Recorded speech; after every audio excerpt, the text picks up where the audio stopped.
Good morning, everyone. Welcome to today's hearing.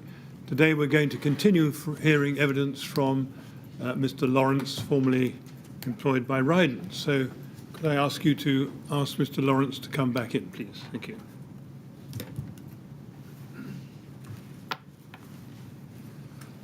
Good morning. Good morning, Mr. Lawrence. Thank you very much for making the arrangements to be here again today. No problem. And you're ready to carry on, am I? Yes. Yes, Mr. Millett. Thank you, Mr. Chairman. Good morning, Mr. Lawrence. Good morning. We were some way into a discussion and the story about cavity barriers yesterday when we finished your evidence.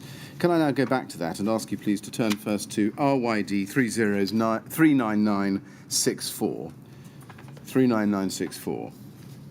This is an email from you to Daniel Osgood on the 27th of April 2015, copied to Simon O'Connor, in which you make him, you invite him in the last sentence in the second paragraph. You say, please pay particular attention to the fire break spec and insulation guide to ensure that they install correctly before any building control inspection.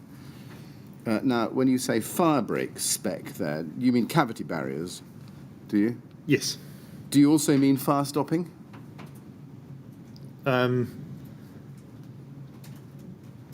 Whatever was relevant to the cladding package that he was looking after. Right. You've come across the expression of fire stopping, I think, haven't you? Yes, and I think I probably briefly mentioned the other day that whilst they may be technically different, they're fire break, fire stop, cavity barrier are sort of interchangeable terms on the construction side. Right. And I think you told us that the word fire break covered cavity barriers and fire stops as a catch-all. Yeah, they're pretty much interchangeable. Yes, so when you used the word fire break spec and insulation guide, were you intending to cover both concepts, or both things, cavity barriers and fire stops? Relating to presumably, given the heading of the email, that it's cladding specific, and the details relate to our yes. Yes, indeed, thank you. Did you understand the difference between cavity barriers and fire breaks, even after the debate about whether they were fire stops or cavity barriers had been resolved by the end of March 2015? Sorry, the difference between fire break and a cavity barrier? Yes. I would see them as interchangeable terms. Interchangeable terms. Well, let's look at the debate about the expression and cavity barriers a little bit more closely.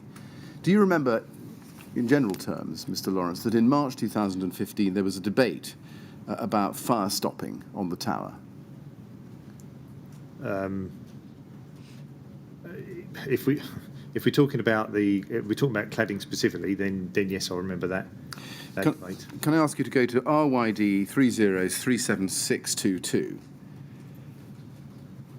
Now, this is a long email chain, and I'd like to pick it up, please, at page 3. Where we see that you are copied in on an email from Mr. Hoban, John Hoban, at RBKC Building Control to Neil Crawford on the 20th of March. Do you see that? Yes. And in fact, it's actually dated the 30th of March because the email chain is being generated on that date. But this is an email from 10 days before, which you see. And you can see, I think, Mr. Crawford's response of the 30th of March if we scroll up to page 2.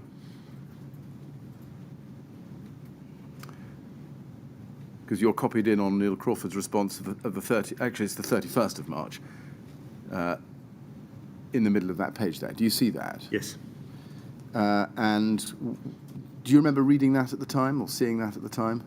I remember the chain. Yeah. I remember the chain, and I've seen it since. Well, let's go to the end of the chain on page 1, when we see Neil Crawford writing to you on the 31st of March, forwarding the email chain below, and he says, "Hi, Simon, this is the response I got back from Exova below. Seems like no one really agrees with John, so let's see what he comes back with after my last email." and he copies or forwards you Terry Ashton's response to him, Neil Crawford, of earlier that afternoon, 31st of March 2015, re Grenfell Tower fire stopping. Neil, he says, this isn't something that would necessarily form part of a fire safety strategy for a building. Therefore, it would not have been dealt with in the fire safety strategy for this building. I agree with Ben Kay. I think he meant Kay of Siderise there, who isn't called Ben. I believe that a cavity barrier is all that is required in this application. Even if we were to agree with RBKC, it's difficult to see how a fire stop would stay in place in the event of a fire when external flaming occurred, as this would cause the zinc cladding to fail. You see that? See that? And particularly those last few words that I emphasised. Now, I'd like to look at this email in a series of stages, if I can, and pick it apart. First of all, Mr. Ashton says this isn't something that would necessarily form part of the fire safety strategy for a building, in the first sentence there. Did it concern you at the time, do you remember, that the fire safety strategy had not included reference to cavity barriers? No, and I'm not sure I would have read this email in great detail. To be fair, it's Right. part of a chain of emails So this isn't... that was ongoing between the design team members. So I would have had a, let's say, higher level view and watching the emails go backwards and forwards, but I wouldn't necessarily have read and picked apart every single word in every single part of the email chain. Right. So whether I'd have noticed that at the time, I don't recall noticing it, but I may have done. I see. Have you, or had you at the time, any experience either on projects for Ryden or other projects when you worked before joining Ryden, or of actually seeing fire safety strategies? I don't recall seeing fire safety strategies on the previous jobs with Ryden. So if somebody but I may have done. I don't specifically recall them. Right. So did you have any knowledge or experience which you could bring to bear when knowing what a fire strategy should include and should not include? I think I would understand it in general terms, but it would be general terms. But no, I see. Not specifically. Right.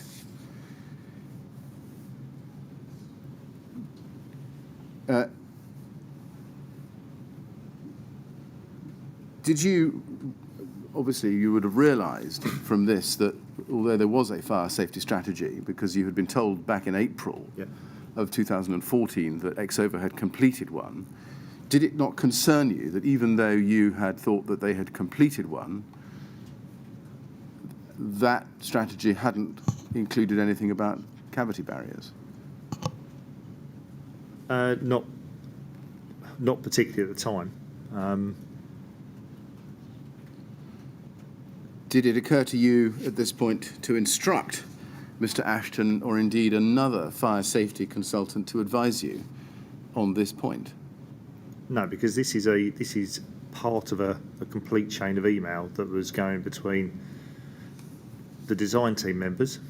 So again, our specialist subcontractor, Studio E, and building control.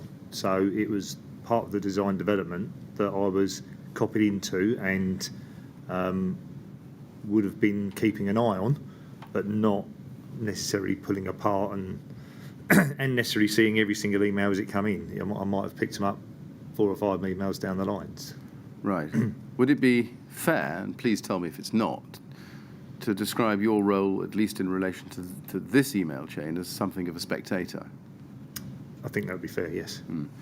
Well, let's see how far your spectatorship went. The next question, or part of the email I want to ask you about, is the reference at the end of it to the zinc cladding. Did you notice the fact that Mr. Ashton had thought that the material forming the external rain screen for the cladding was zinc?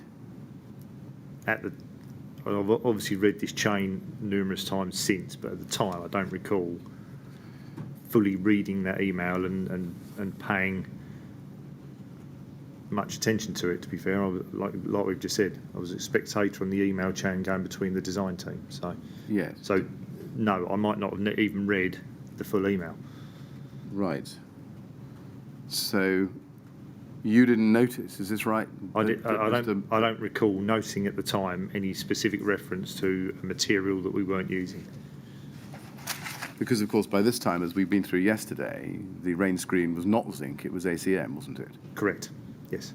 And therefore, if Mr. Ashton had been labouring under the misapprehension that the cladding was to be made of zinc, that would have been, can you agree with me, a pretty serious misapprehension. I would agree it would be an error, and if it was something that I'd seen, I would have picked up. But I don't recall seeing it at the time or referencing it at the time. Right. Do you remember whether Mr. Crawford identified the error? I don't remember. You never had a discussion with him about it? No. No.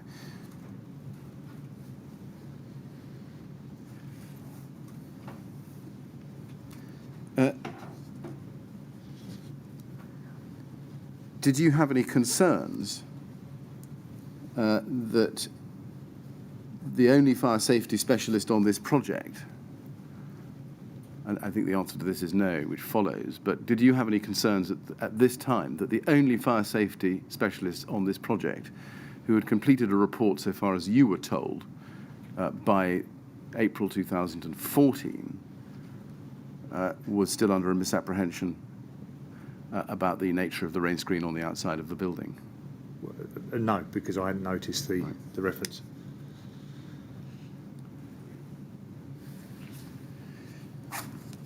Can I then ask you to look at HAR 406585? And I'd like pages 1 and 2 to go up together, please.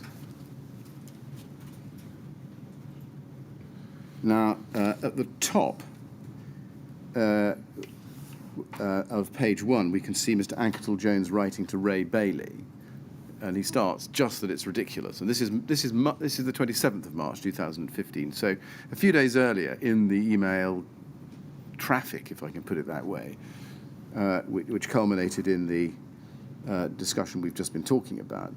And at the bottom of page 1, we can see what he's talking about. At the bottom of page 1 and over to page 2, you're writing, sorry, Ray Bailey is writing to Anketel Jones, "Do you have any comments?" And he's sending, and below that, we see your email to Neil Crawford of the 27th of March. "Thanks for checking, Neil. Ben, see Neil's response. It doesn't look promising." And then we see what it is that doesn't look promising, and it's Neil Crawford's message to you of the 27th of March, middle of page 2, so earlier the same day. "Hi, Simon, have spoken with John, and he wasn't happy with Harley's email, as we are talking about fire stopping as opposed to cavity barriers. I've explained again the specifics of our scenario, and he will have a conversation with Paul Hanson to see if there is a reduced spec they can agree to, and will then speak with Harley's direct." So that's the context. I just want to come back to Mr. Anketel Jones's response to Ray Bailey at the top of page 1, if we can. And Mr. Anketel Jones says, and I appreciate you don't see this, you're not copied in on this email. He says, "Just that it's ridiculous. There is no point in fire stopping, quotes unquotes. As we all know, the ACM will be gone rather quickly in a fire."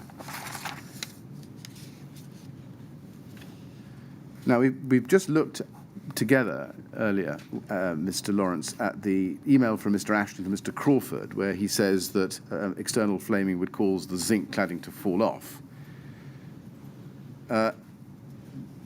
Did you at the time have any idea about what would happen if the external rain screen did flame and fall off, and whether that meant that cavity barriers were or weren't important? It's not something I gave any thought to at the time. Right. Did you have any particular view about whether it was right to be talking about cavity barriers or right to be talking about fire stopping? Having, at the time, probably not, but having reread this chain, or what I've seen of this chain since, I can understand what they're talking about, whether they're talking about inside the building or outside the building. But Did you notice the degree of confusion about this subject from the email chain you did see? I noticed there was confusion. I noticed there was back and forth between Harley, Side Rise, Studio E, Building Control. If you had been advised that it was the view of Exover at least, that the cladding panels on Grenfell Tower would fail in the event of a fire with external flaming, what would you have done? I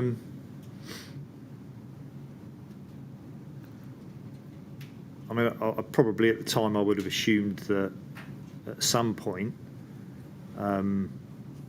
irrespective of time, as in, you know, at some point, I would expect all materials to fail at some point, whether that be half an hour or whether that be 3 days. I would expect them to fail, but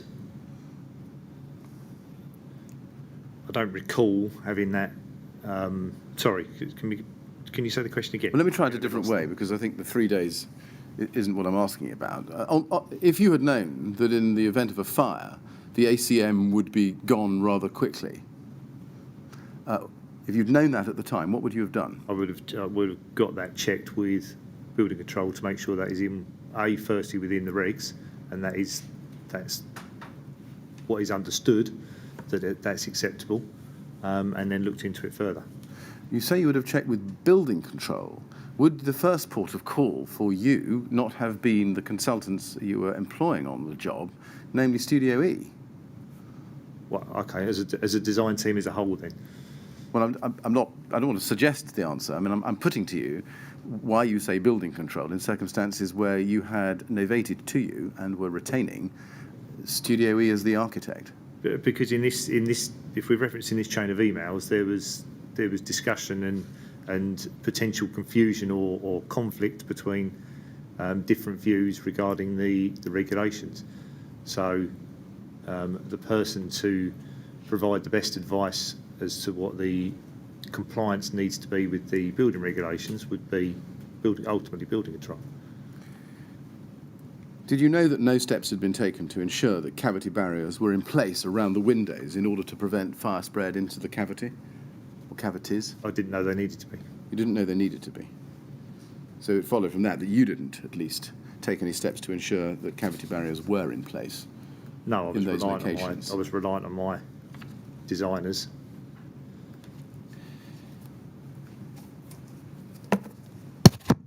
Can I ask you then to look, please, at HAR 403947.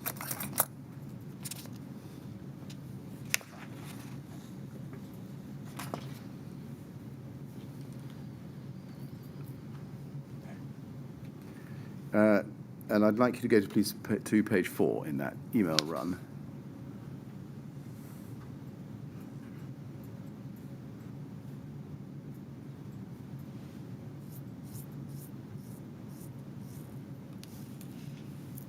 Thank you. Now, there is some background to this, and perhaps just to remind you of it, could we look, please, at page? Go to the bottom of the email, and we'll just scroll up very quickly, just to track through the debate as it evolved up to the 30th of March. So we can see at the bottom of the email chain that, and this is the second page of a 2-page email from Ricky Kay, who's the National Facades Manager at Siderise. And it starts actually on page 7. If you could just please skip to that, and we'll come back to page 8. Ricky Kay to Ben Bailey, copied to others at Harley, and Sue Shepherd at Siderise. And he sets out an extract from approved document B. So this is the supplier of the cavity barriers, providing Ben Bailey at Harley with some input, to use a neutral word, and he copies approved document B. And if we can go to page 8, please, we'll see what he cuts and pastes from approved document B. It's part of table A1. And you can see item 15, cavity barrier, integrity 30, insulation 15. You see that? Yes. And he says that's all that's required to form all that is required from a cavity fire barrier. And then he says that the product they're offering offers 90 minutes integrity and 30 minutes insulation and therefore exceeds minimum requirements. 120-minute fire rating is generally the industry standard for curtain wall to concrete slab edge fire stopping where the fire stop is located on the inside of a building and is considered to be a continuation of the floor slab. So that's his advice, or input, if you like. And then scrolling back up, please, to page 7 and 6. Start with 7. We can see Neil Crawford to John Hoban copied to Ashton at Exova and Paul Hanson at RBKC. A lot of conversation on site about cavity barrier requirements to be fitted between the existing concrete external wall panels and new external rain screen aluminium cassettes. Can you confirm that? There had been a lot of conversation on site about that topic. I might not have been part of that conversation. I don't recall it specifically. Right. But then I wasn't on site permanently, and I particularly when John Hoban and maybe not Paul Hanson, but particularly when John Hoban visited, wasn't necessarily there for all those visits or saw him. So do we take it from that your site manager on site at the time didn't report these conversations back to you in the late part? Well, Simon O'Connor would have been leading the site, so Yes. he's probably best to answer what conversation was said and what conversation wasn't said, really. Very well. And then moving up the email chain, C, the email from Neil Crawford to John Hoban on the 30th of March, Ben Bailey's, as you might ask for. And then if we can go to page 6, we come up to John Hoban's email of the 20th of March, copied to you, where he sets out, and this is obviously earlier in the month that we looked at earlier, he sends to Neil Crawford and copies to you and others his view that the fire time for the new elements of structure, columns, beams, sections of compartment floor in Grenfell Tower is 120 minutes, and draws attention to diagram 33. Did you pay any attention to this detailed advice when you were copied in on this email at that time? I possibly have read it, but I wouldn't have, it was an overview. I wouldn't have gone into pulling apart the approved document and understanding everything in that.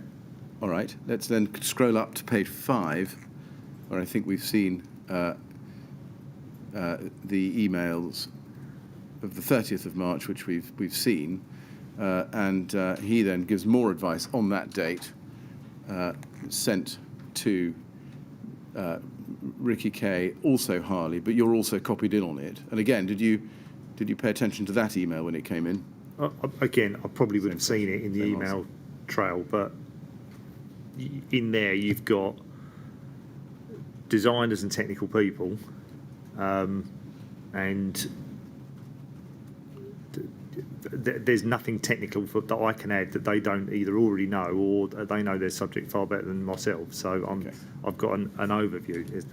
It's as simple as that, really. And then let's look at the next email up on page 4, please, which is your email. Well, there's an email from Ricky Kay at the bottom of page 4 to the top of page 5. We can just look at that because I think you're copied in on that as well. And he says, please can someone forward over a drawing of the build-up of the cladding so my technical officer can evaluate and forward an official response with the siderized product specification. And then if we look at the next email up on page 4, this is your email to Ricky Kay and Ben Bailey, copied to Harley and Studio E. Ricky, Ben, I appreciate there is a discussion and different points of view regarding the cladding, fire stopping, stroke, cavity barrier regs, which we can make. However, we need to do this constructively, and I'd rather not question the BC officer, John Hoban, in front of everyone on email. Please, can you please sort this out in private and respond to myself and Neil if you have a valid argument?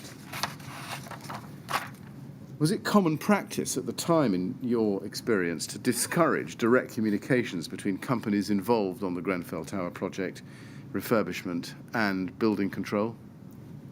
No, and I don't read that email as doing that. If you were, as you've told us, reliant on building control to give advice, why did you not want to ask the building control officer, Mr. Hoban, in front of everybody on an email about his views? I don't think that's quite what that email says. I think that email. Well, how would you interpret? I interpret that email because you've got several parties questioning and, dare I say, arguing with building control, sending lots of information backwards and forwards. And I felt the best course of action, rather than, I was going to say bully, but that's probably an unfair word, rather than there be 5 people questioning one building control officer, I thought we should be professional and have a clear, concise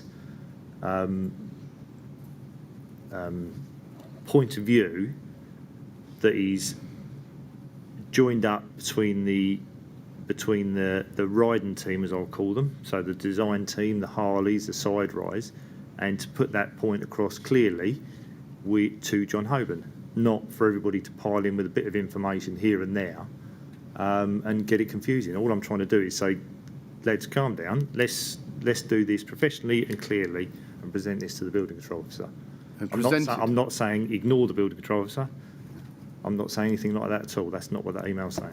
So on this occasion, at the very least, your aim was to make sure you, as the design team, if you like, had, to put it colloquially, got all your ducks in a row, got everything sorted out. Correct. Before going to building control. Had a coordinated approach, yes, because there seemed to be a difference in opinion. Right. So by a few different parties.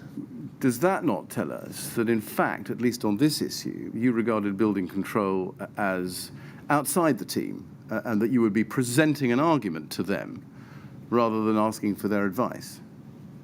We would use building control in both respects, but I would expect us to come with a clear, concise question, argument, however you wish to phrase it, to building control so he can clearly study it, understand, respond accordingly, ask questions, whatever. I just didn't feel it was fair that we had, I realise this is online, but I didn't feel that it was fair that we had 6 people standing on one side and one building control officer standing the other and everyone crowding round and piling comments in. I thought it would only be fair that we stopped, had a conversation, or the design team had a conversation, we presented it clearly and professionally to the building control officer.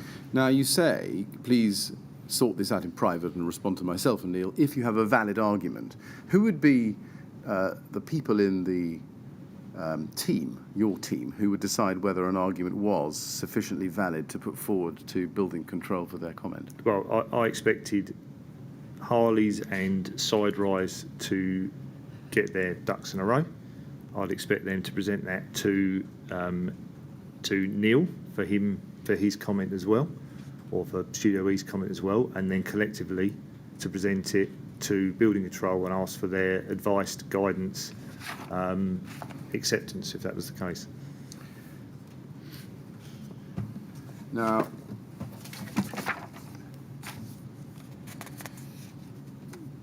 can I then ask you to look at a different document, same date, which is page 1 and 2 of the same email chain?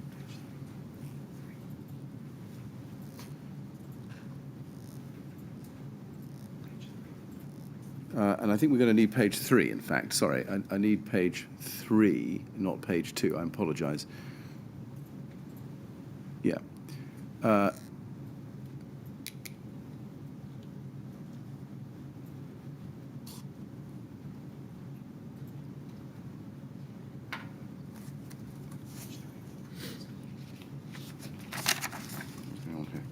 Could you go back to I'm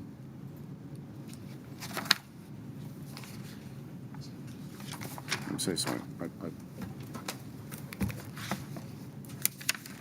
If you could go back, please, to HAR. I don't quite know how we've jumped to a different document, but can we go back to HAR 403947, please?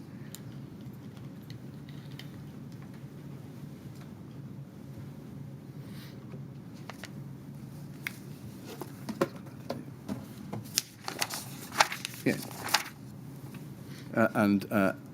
I'd like to look at page 3 of that, please. Now, this is your response. That's it. That's the one. Now, this is your response to Chris Mort and Ricky Kay of the 30th of March 2015. And you say, thanks, Chris. I'm happy for us to, as a project team, to work through this and question the BC officer if there is a valid point. But the emotions behind email can easily be misread. If you upset him now over a £10,000 issue, then it could affect me later when trying to get sign-off for the whole building, and that's an £8.5 million issue for me. Now, before you sent that email, did you investigate for yourself whether the views of Harley, Exover and Studio E set out were correct? Regarding the technical aspects of the cavity barriers? Yes. No. Right. Can I ask you to look at SEA 3014275 at page 75? Now, this is Mr. Crawford's witness statement, and I'd like you to look, please, with me at paragraph 245. He says there, in a meeting which I believe took place in April 2015, possibly the client design sign-off meeting on 30th of April 2015, I recall being told by Simon Lawrence, Ryden, something along the lines of that there was no need to ask any more questions as the cladding has been signed off by building control. Do you recall saying that to Mr. Crawford? No, because I think Studio E are in control of getting the sign-off, so no. Do you accept that the emails that we've just been looking at together this morning specifically drew your attention to potential areas of non-compliance in the design of the facade? I think that email trail gets closed out in the end by building control. So, and I think as we discussed before, it would be usual for design development for the designers to be discussing and clarifying points between themselves. So, no. Yes. But you deny the conversation. You say that didn't happen. The one that's referred to. Yeah, I don't recall that conversation, and I can't see why I would be telling the architect, who is on our behalf collating and coordinating with building control to get things signed off, that I'd be telling him that it's all signed off.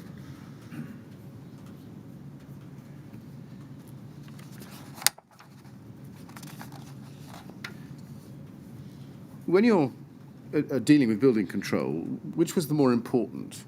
Ensuring compliance or not upsetting them? We're ensuring compliance, but you would like to have a good working relationship with all parties. You wouldn't go out to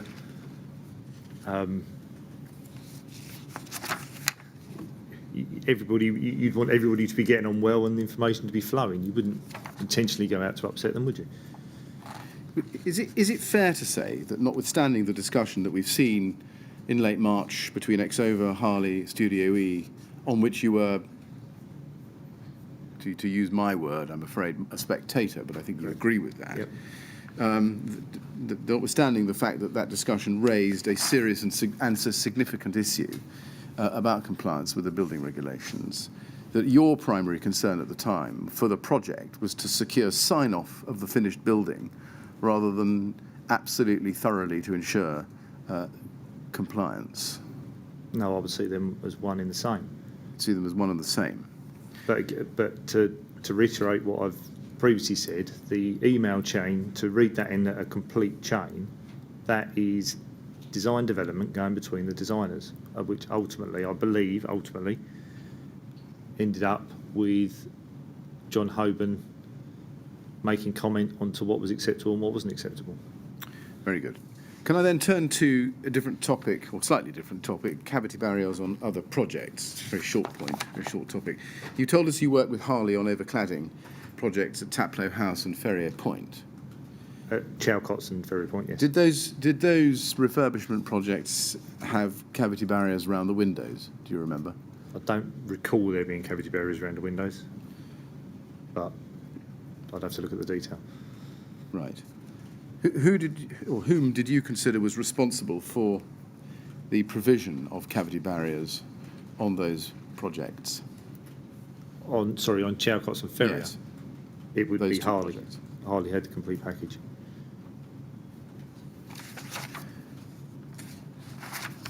Can I then turn to ask one or two questions about the Crown? Now, as we know, the tower, Grenfell Tower, was fitted with an architectural crown at the top of the building. Do you remember that? Yes. Yeah. Do you agree, or perhaps you can't help me, but would you agree that the gap at the top of the cladding system, just below the crown, was the edge of a cavity? The edge of a cavity for the purposes of the regulations?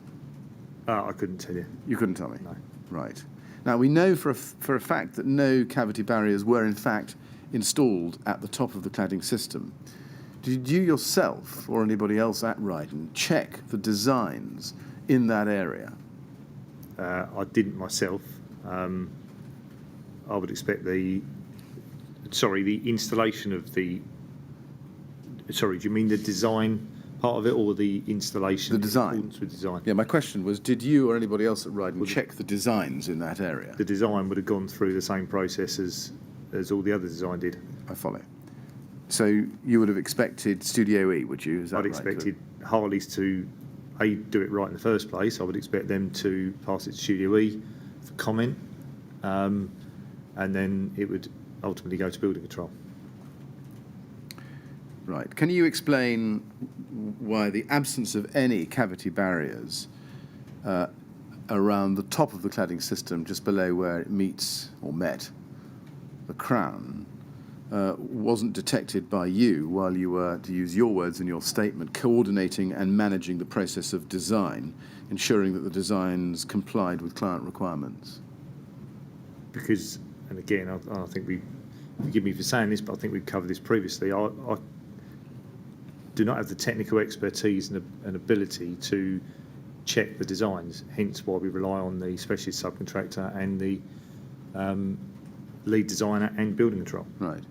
Can you provide any insight into whether anybody, to your knowledge, ever actually even considered that it might be important to provide vertical cavity barriers within the crown itself to prevent any lateral flame spread around the building at the top? I don't recall.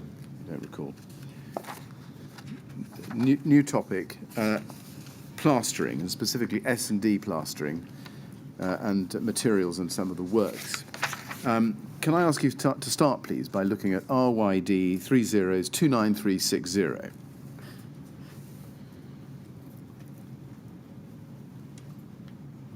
This is an email from you to Simon O'Connor and Alan Grint within Ryden, window trims. And this is the 29th of January 2015.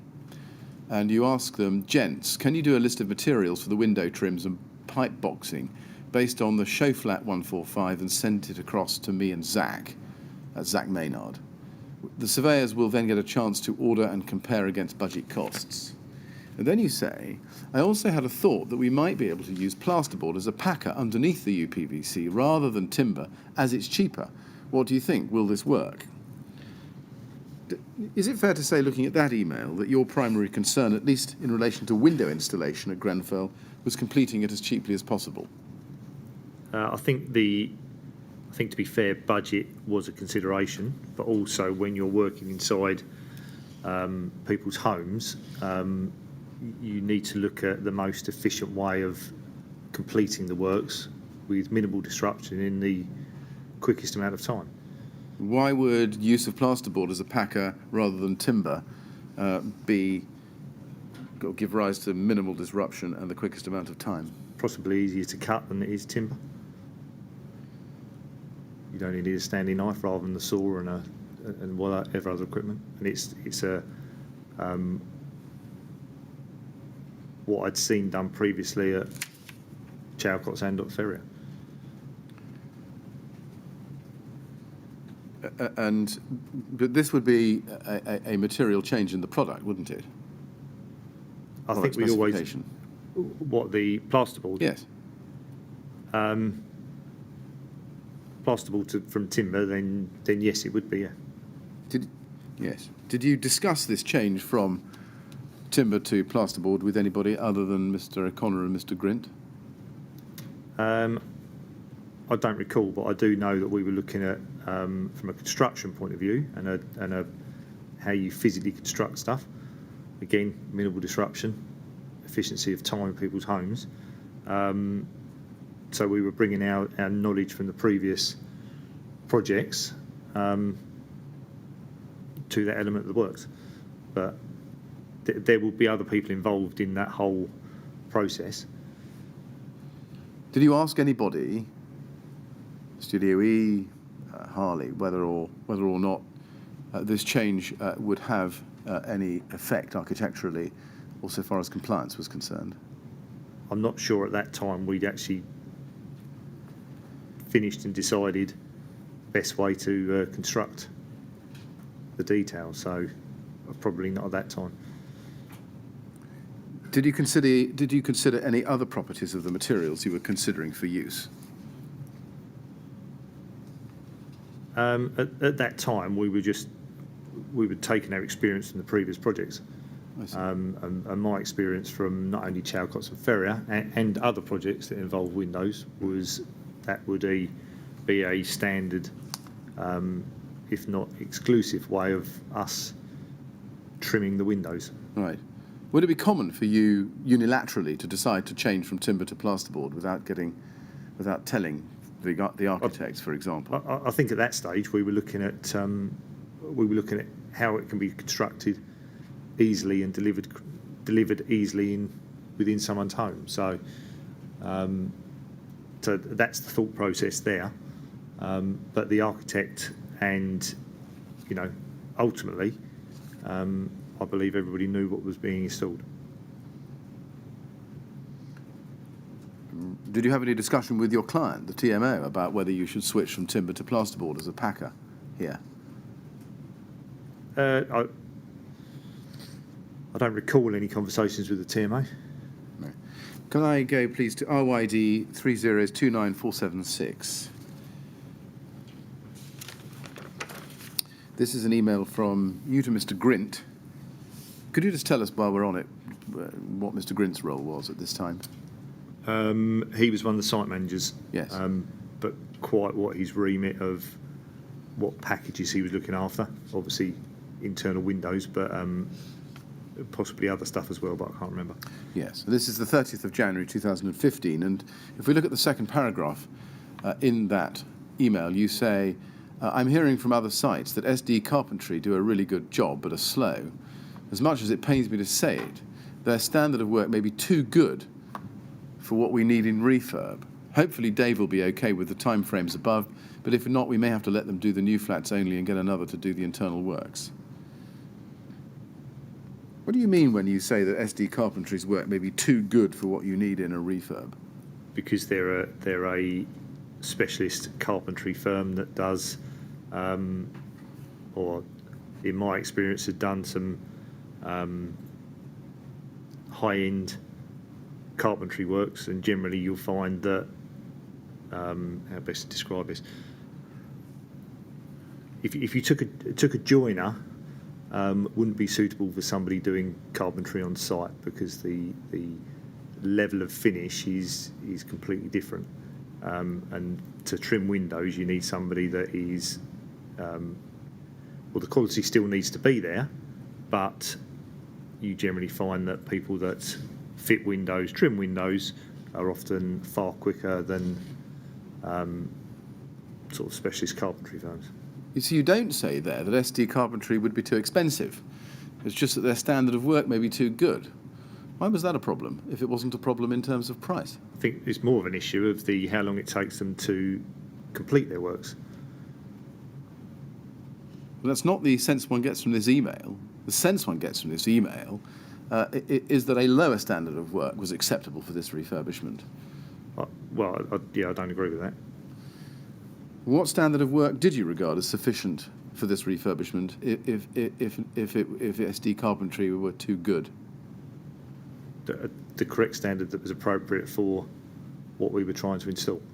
What was it about this particular refurbishment, Mr. Lawrence, which permitted a lower standard of work than SD Carpentry would provide. There was nothing. The standard of work I was looking for was what we'd previously done, which I believe was a good standard of work. In the other, in my experience, in the other blocks that we'd done, and not just Chalcots and Ferrier, but all the other window replacements we'd done on other types of properties. Now, Mark Dixon is, or at least was at the time, the director of SD Plastering, wasn't he? Yes, which Mark is Dixon. a completely different company to SD Carpentry. Yeah. Just not to be Well, confused. let's just explore that a bit. We need to. If you look at his witness statement, please, it's SDP 50196, and I'd like you to go, please, to page 3 in that. Paragraph 13. And this is under the heading Instructions to refurbish the internal window surrounds. In or around April 2015, I was asked by an employee of Ryden, whose identity I cannot recall with certainty, if SDPL would provide a quotation for undertaking cosmetic works in finishing off the surrounds to newly installed windows in each residential unit at the Grenfell Tower. I believe this request would have been made verbally during a conversation that took place on site, SDPL having already secured a contract to undertake dry lining and plastering works at Grenfell Tower between myself and one or more of the following individuals. And then there's a list of them, and you are the third down on the list, Simon Lawrence. You see that? Correct. Do you remember having a conversation with Mr. Dixon about these matters at the time? I think we'd all had numerous conversations about the windows and the trial flats and etc. So it could be one of numerous. I don't recall anything specific that was involved. Right. Now, this is SD Plastering. Was it you who approached SD Plastering, SDPL, to quote for this work? I don't recall whether I did or one of the others did, but I may well have done. I don't recall. Right. It's right, isn't it, I think, that Mr. Dixon had formerly worked for Ryden as a contracts manager and a site manager? Yes, Mr. Dixon was my contracts manager when I started, and possibly Simon O'Connor's as well. So yes. Yes. We What knew steps and did you or... I'm so sorry, do you want to finish? Sorry, your I was answer? going to say we knew and trusted Mark well, yes. I see. You drew the distinction between SD Plastering and SD Carpentry. Could you just help us with that? Just two completely different companies. Just coincidentally using the initial SD? Yes. So SD Carpentry is not Mr. Dixon? No. I see. No. Did you or anybody else at Ryden, to your knowledge, take any steps to check that SD Plastering was competent to carry out the reveal work on the windows that you were asking them to do? Well, they did not only dry lining and plastering, but they also did sort of general builder handyman stroke works, which would be the type of trade I would expect to be doing the window reveals. Yes, that wasn't quite an answer to my question. I'll just ask it again. Did you or anybody else at Ryden, to your knowledge, take any steps to check that SD Plastering was competent to carry out the window reveal work that you wanted them to do? Well, apart from being competent to be on site and competent to be able to use a drill and a saw, I'm not sure what other specific competencies you'd have for doing window reveals. All right. I'm not aware of any. Now, let's look at RYD 304068. This is an email of the 6th of May 2015.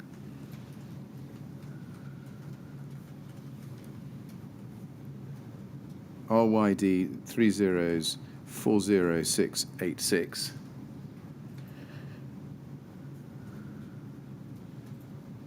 Thank you. This is an email of the 6th of May from 2015 from Mark Dixon to Adam Marriott, copied to you, and the subject is price for window surrounds.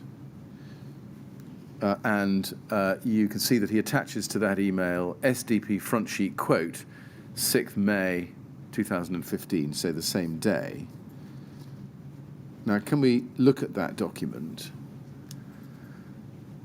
I should, before we do that, just show you the text of the email. He says, "Dear all, please find attached the quotation for carrying out the window surrounds at Grenfell. Can I ask you to check the numbers, as I'm unsure about the 3-bed units, as we've never been in one and the drawings are not clear."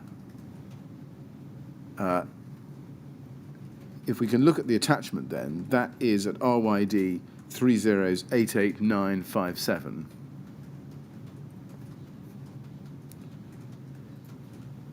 And you can see from that that it's entitled Grenfell Window Surrounds, and it's divided into columns.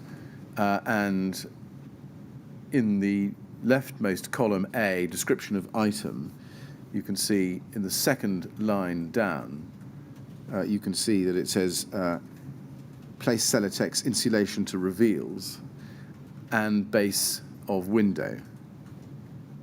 You see that? Yes. Did you read this at the time? Probably not, Why not? because it was aimed at Adam, so it was aimed at our quantity surveyor. And I would expect him to pick up the numbers and report back if there was any issues. But you were copied in on this email. Can I ask why, as contracts manager responsible for this project, you didn't read the attachment, which was the quotation? Because it's a financial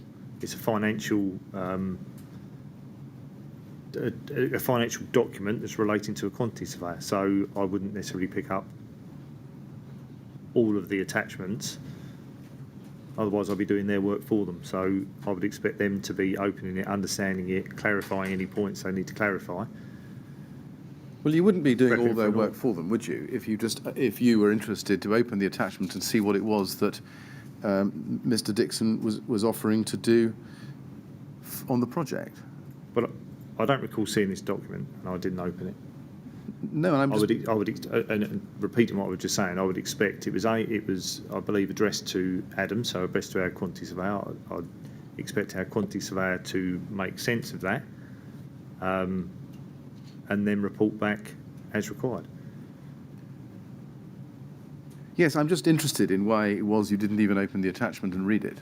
I don't recall. I don't know. Right. Do you remember having any discussions with SD Plastering, Mr. Dixon, or anybody else there, or within Ryden about this quotation?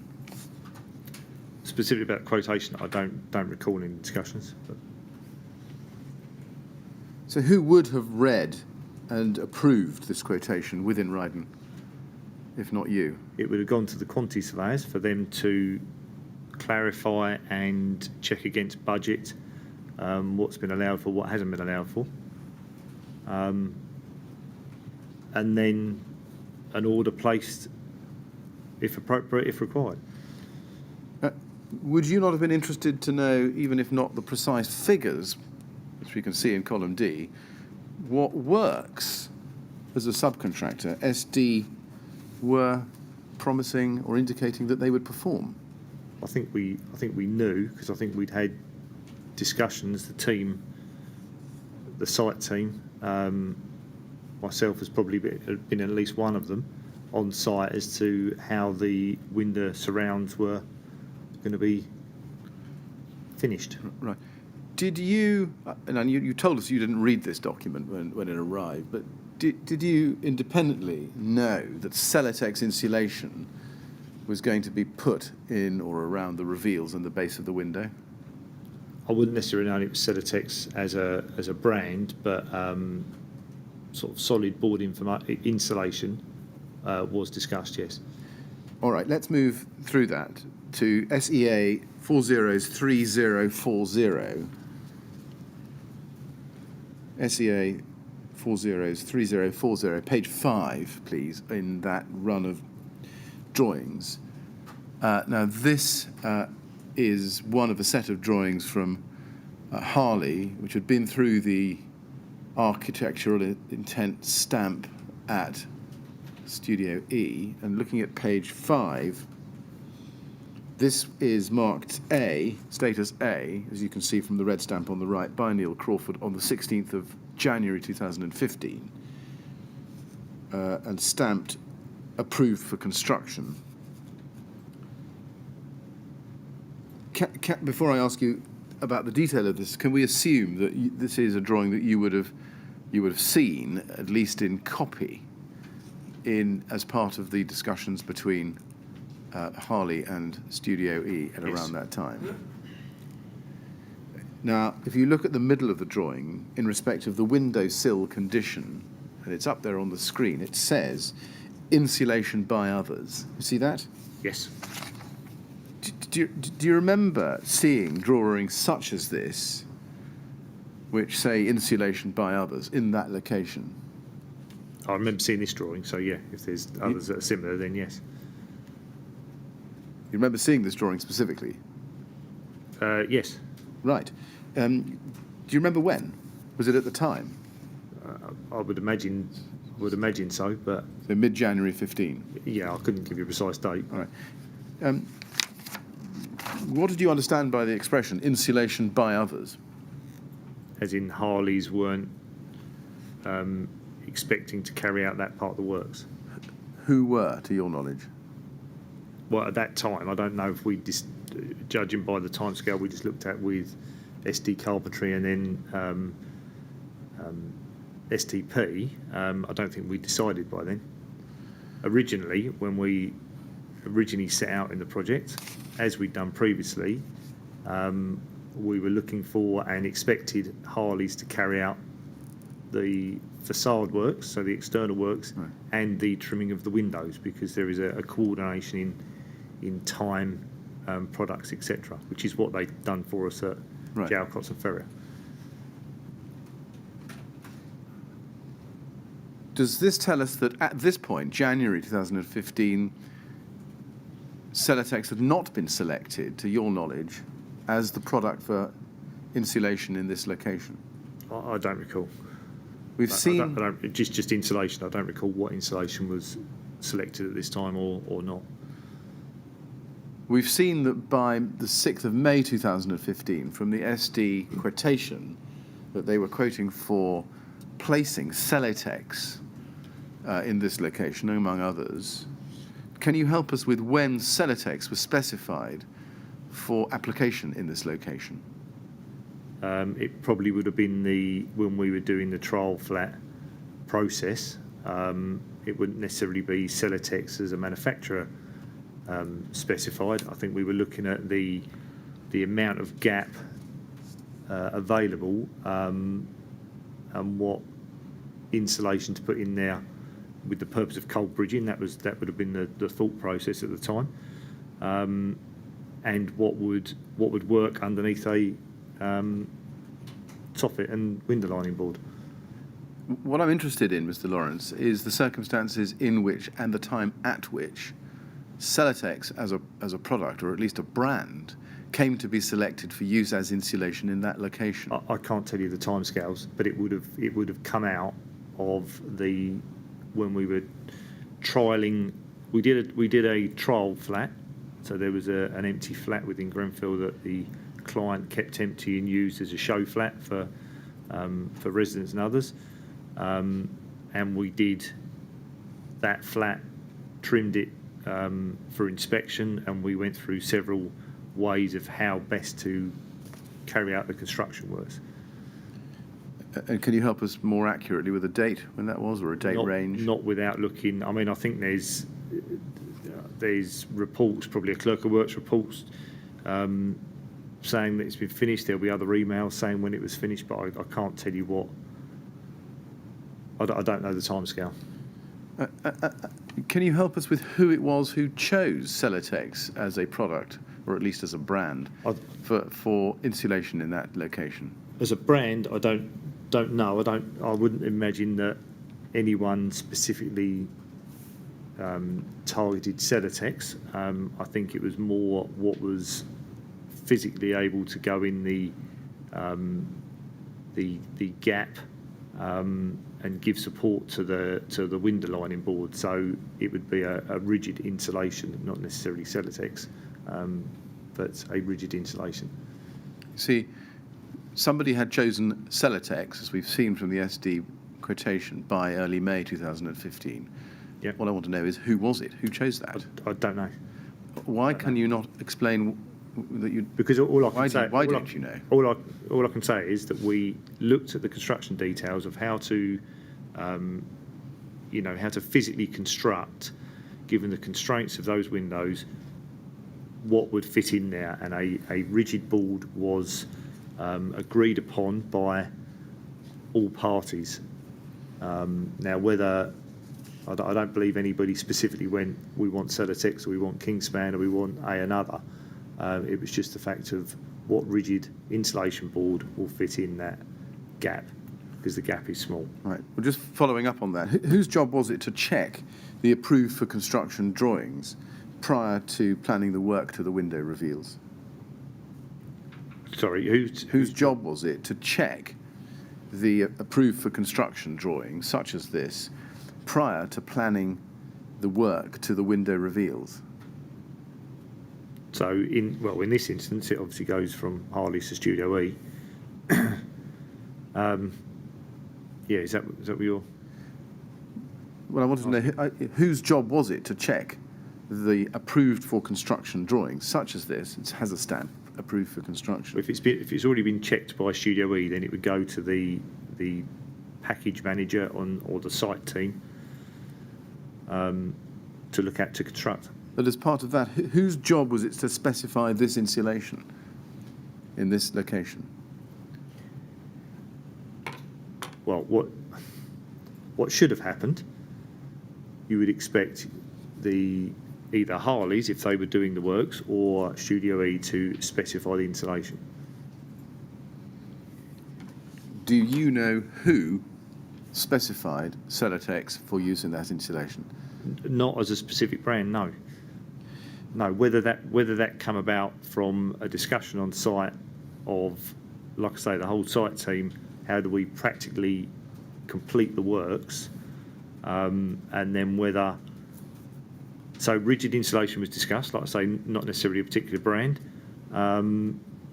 Whether then Mark went and got prices for varying different brands, but it would have been seen by the team as a like-for-like product, whether it was, in this instance, whether it was a Celotex, Kingspan, or another. I think the answer to my question, do you know who specified it, is no. That's what I think I said previously, but yes. It is. All right, thank you. Now, can I just take you to the NBS specification, which is at SEA 50169, and go to page 243, at the bottom of the page, where we can see P10 235, compressible insulation in gaps. And it goes on, manufacturer Rockwool, you see that? Yes. And below that, it says sundry insulation proofing work and also compressible insulation in gaps.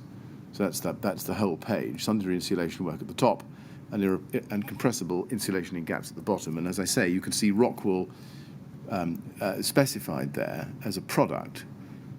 And you can see that the product reference is flexible slabs, RWA 45, density, and not less than 45 kilograms per cubic metre, material mineral wool to BSEN 13162. Now, did you or anybody else at Ryden, to your knowledge, refer back to this NBS specification to check which insulation product should be used to pack the window reveals prior to planning the work to those window reveals? I don't believe I did, but I don't know if anybody else did. Right. Who ought to have checked the NBS specification for material selection prior to planning the work to the window reveals? I think we all should have done. Can you explain why you didn't?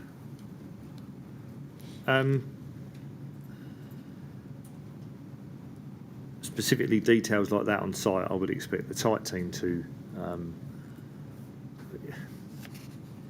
I'm not there full-time managing the package works, so my view is a slightly higher level view, although I would still say that we should have checked it, and I do agree with that. but I would expect those managing the works on site to have more of an idea, a closer grip on the MBS spec than someone like myself. But I do agree that we should have checked it. Do you agree that the rock wool, mineral wool, stipulated in the NBS spec was not a like-for-like swap with the slabs that eventually found their way into the window reveal locations we've been looking at on the drawings? I agree they weren't mineral wool. They weren't like-for-like. Whether they were like-for-like in performance, I can't tell you, but I see. Probably unlikely knowing what we know now. Do you agree? They weren't compressible either, were they? I mean, the slabs are, as I understand it, Yep. pretty rigid. You can cut them to shape, Yes. which might have been one way of fitting them into that rather awkwardly shaped void. Correct, yeah. The rock wool was meant to be compressible, which I assume is an alternative way of filling an awkwardly shaped void by ramming it in.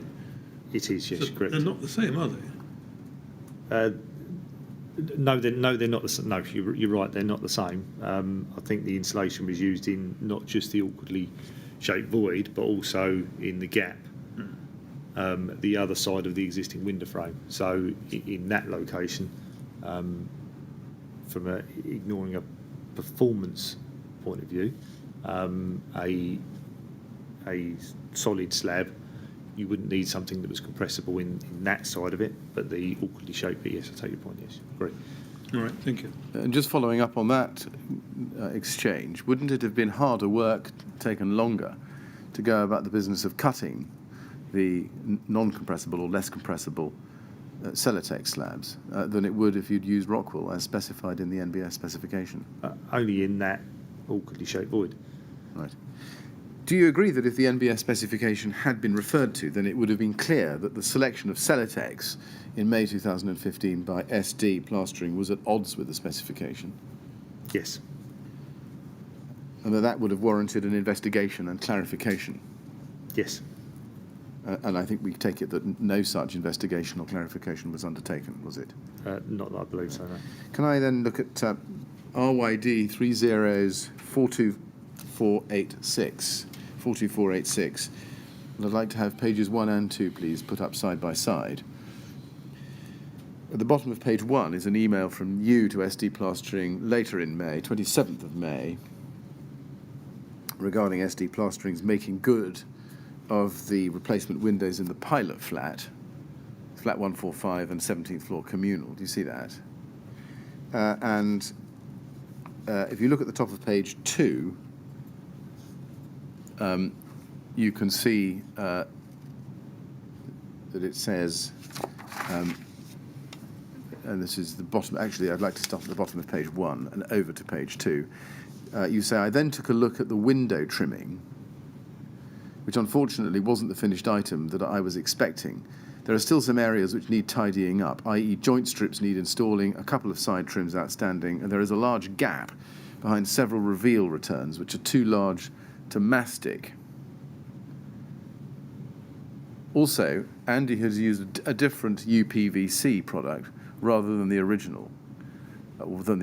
It has more of a bull nose. Whilst I preferred the square edge, I'm not that fussed. However, they now need to retrim the original so that it matches. And then you say, my biggest concern is how they have fitted the window boards compared to original attempt. It seems that because they have used a thicker board, they have decided not to install a plasterboard packer below. In my opinion, that was a big mistake. This means that now all of the windows have a void beneath them, which is only partly stuck with grip fill. As soon as you press them, they noticeably deflect, some really badly. In my opinion, this isn't acceptable, and they all need reinstalling. Have a look and see what you think. So, cutting a long story short, Mr. Lawrence, fundamentally, you press on the sill of the new window frame, and because there's a gap between the sill of the new frame and the old timber reveals, the sill deflects. Is that what you're saying? Yeah, correct. So Yes. if you yes. Right. Now, we see the response to this email, at RYD 4242488, please.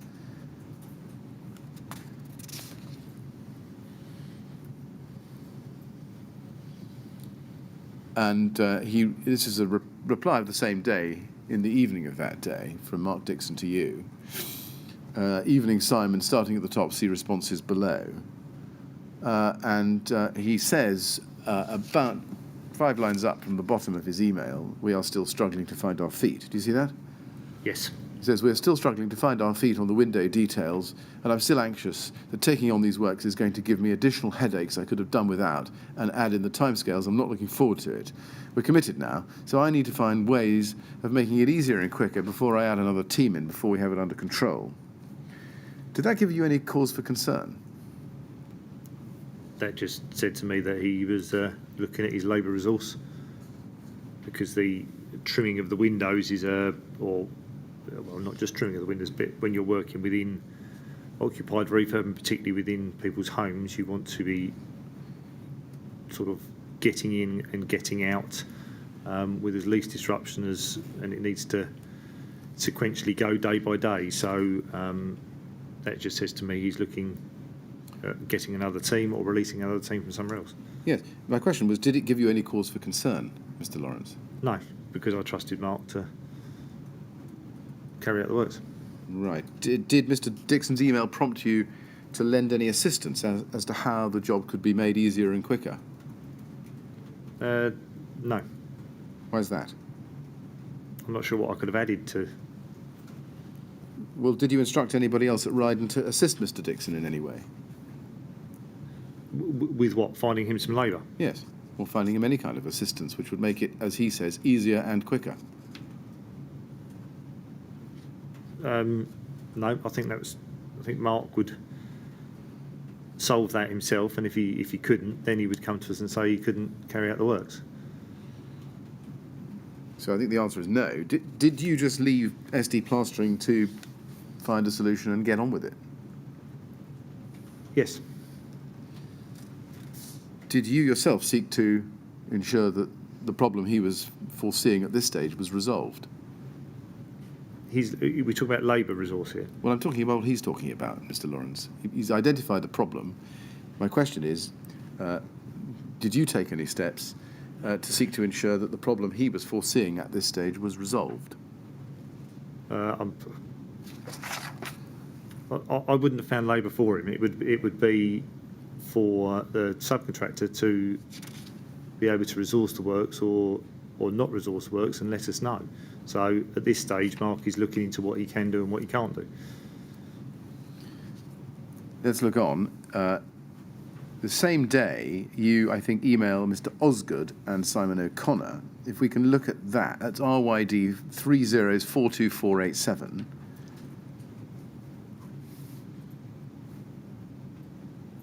Subject, show flat. And it's quite a long email. You say, gents, I've sent an email tonight to Mark explaining my thoughts and asking him to call me when he's on site tomorrow. I thought it best not to copy everyone in, so hopefully he doesn't get defensive about the work. I've also made Steve Blake aware so he isn't shocked when he visits tomorrow. And then you say, overall, I'm extremely upset that we have got to today, and in my opinion, are nowhere near having the flat in a show condition. It shouldn't take me to visit and notice the issue straight away. Apart from being unfinished in areas, the bouncy window board is a disaster. I still can't understand how it hasn't been noticed before.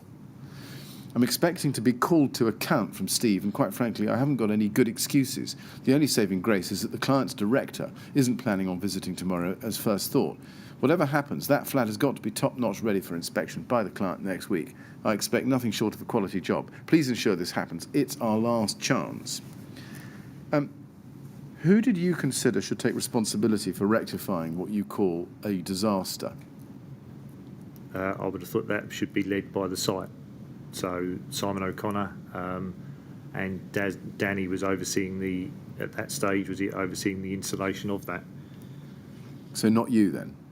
No, I'm not on site full time. I'm visiting site a couple of days a week. I don't oversee the day-to-day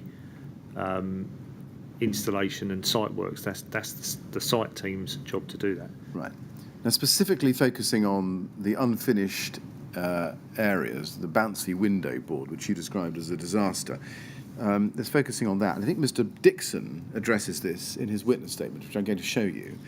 Can I please have SDP 50196 at page 4 now? And this is paragraph 16. And he says there,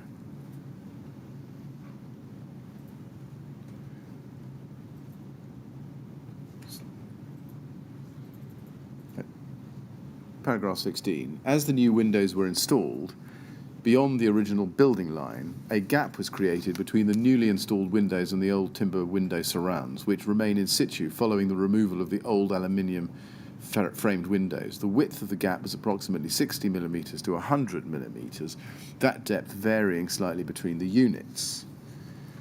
And then at paragraph 17, he says, this is the second sentence, one of the management team explained that they were not happy with the standard of finish that had been achieved because, amongst other things, the plastic soffit and fascia boards were prone to bowing. And then at 18, he says, you see this in the second sentence, we noted that the bowing occurred where the plastic soffit and fascia board spanned the gap, as nothing had been used to bridge the gap in order to provide the necessary support to the plastic soffit and fascia board. An EDPM gasket had been installed around the new window to create a weatherproof seal, which meant that it was not possible to see the interface between the new window unit and the surrounding walls. Now, do you agree that the gap, which Mr. Dixon is referring to here, is the gap which he flagged up or you flagged up, rather, in your email to him of the 27th of May, which we just looked at? Sorry, can I go back to that email that was sent? Yes. I believe so, yes, I believe so. Okay. Why did you get on to Studio E, or Harley for that matter, at this point and raise this bowing issue with them? No, at that stage we were doing the show flat, so the trial flat, 145, and like I say, working out with the subcontractor and the site team how best to construct the works. So would it be fair to say that you didn't see this as a job for Studio E or Harley, but purely for your site team? I saw it as our input of how we that's our input for construction details, or our input to give advice on how best to construct the details. So that's what we were doing. Right, without going back to Studio E or Harley? At that stage, yes. We were using our subcontractor and our knowledge of, timber and window boards, etc., trims, etc., how best it would physically work. Right. Let's look at paragraph 19 of Mr. Dixon's statement. He says, one of the management team instructed SDPL to produce an alternative configuration for finishing off the window surrounds. That one was more aesthetically pleasing than the example window surround, two was easier to install than the example window surround, and three would remedy the bowing in the example window surround, which he then calls the works. I think by management team, Mr. Dixon means to refer to Ryden. On your knowledge, was it Ryden who instructed SDPL to produce an alternative configuration for finishing off the window surrounds that satisfied those three requirements? Yes, I would assume so, yes. Yes. Do you know which individual at Ryden gave those instructions? No, it could be, no. No, it wasn't you. It could be like I say, there's various points where we've all been into the flat and all seen the works and commented on the works, quite often with all of us standing around together, giving our opinion on whether we think it's visually acceptable or not visually acceptable. So it could be a number of people. Right.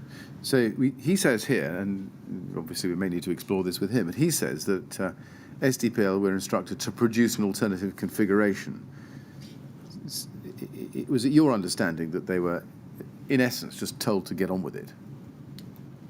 Yeah, we'd have all had an input, like I say, Ryden as a management team, and the manager's looking after it. We'd have had an input as what we think the best visual outcome is. Did Ryden have any input into the production of the alternative configuration that he's referring to here? I think that's what I've just Well, what was that input? said. By us all standing around and saying, will that work? Will this work? Can we do it like this? Is there another way of doing it to get the best and most efficient job? So was this discussion on site with the Boeing example in front of you? I believe that would. I don't recall the exact discussion, but I would imagine that would be standing there in front of the example, the show flat example, to see what would work. Right. You see, the impression one gets from what he says, and again, we'll have to explore it with him, is that Ryden had instructed SDPL to produce an alternative configuration. That rather gives the sense that they were sent away to come up with something. Is that wrong? Not entirely, but it's not as black and white as that. We've got SDP have carried out some works in a show flat, as an example. We, as Ryden, have commented on that and said, we'd like you to improve that. Can we do this? Can we do that? With them all together. And then they've had another go, effectively. So, Which is a normal sort of sample process on site, really. so trial and error on site?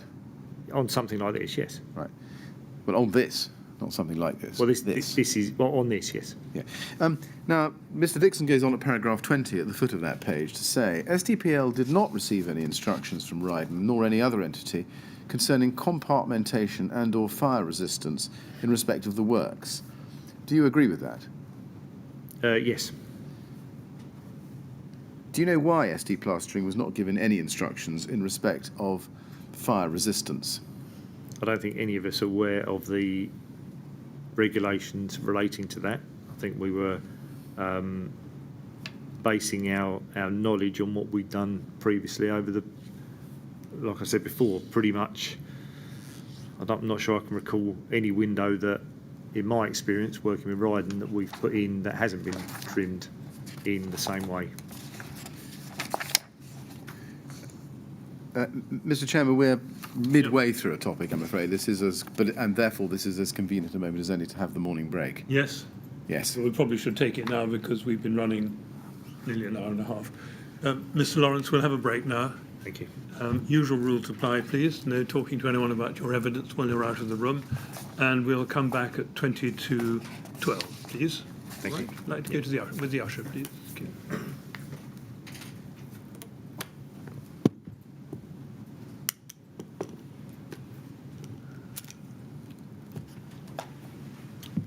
Twenty to 12, please. Okay.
Right, would you like to ask Mr. Lawrence to come back, please?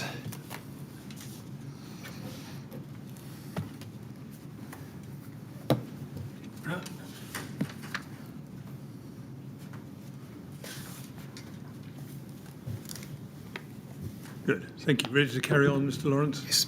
Thank you very much. Mr. Millett? Mr. Lawrence, can I stick with Mr. Dixon's witness statement for the moment, please, and ask you to look at page 7, paragraph 32.2. And in there, you will see that he is talking about materials, and under 32.2, he's talking about Kingspan thermopitch insulation boards. And he says that they were purchased from CCF Limited and were used to bridge the gap. They were used interchangeably with the Celotex boards, depending on their availability from SDPL's suppliers. This was not considered to be an issue in light of the fact that the insulation boards were only being used to bridge the gap in order to provide support for the plastic soffit and fascia boards, and not for their thermal properties. See that? Do you agree that the internal lining of the windows form part of the external envelope of the building? That's not how we'd have seen it, no. You weren't seeing it that way? No. Does that tell us that you didn't think that all insulations used in the windows or around the windows should have been of limited combustibility? We saw them as two, I would have seen them as two separate, or we would have all seen them as two separate, an inside and an outside. Right. Now, Harley, I think, were not supervising or involved in this part of the work. Is that right? No, the intention was that they would do it initially, but then they, for whatever reason, I can't remember, decided they wouldn't carry out the internal works. ST Plastering wasn't a design subcontractor, was it? No. So, in terms of the role of approving the use of 25mm Kingspan thermopitch insulation boards, that would have been a choice by Ryden, would it? And that should have gone to Studio E to be checked. But is the answer to my question yes? Yes. Yes. And if you look at 32.1, 25mm Celotex TB 4000 insulation boards, same question. It would have been Ryden, is this right, that would have approved the use of that product?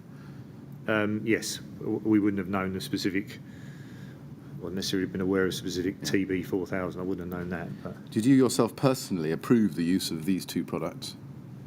I think as a team we agreed that that was the way forward. I don't think there was any formal approval process of that apart from showing the finished product to Clerk client team. I believe Building Control ended up seeing it, but there wasn't a formal approval process like you would do with the facade, for example. Right, but you yourself, were you personally involved in the decision to select these two products? We were all involved in how that was constructed, yes. All right. You say all involved at Ryden? At Ryden, yes. Right. Now, did you know that Celotex TB4000 was a Fire Class F product? No. So you wouldn't have known, therefore, that it was not a material of limited combustibility? Correct. And therefore should not have been used in this application? If that's what the regs are saying, then I agree. Can you account for how it comes about that Ryden was selecting material that the regulations say should not have been used in that location?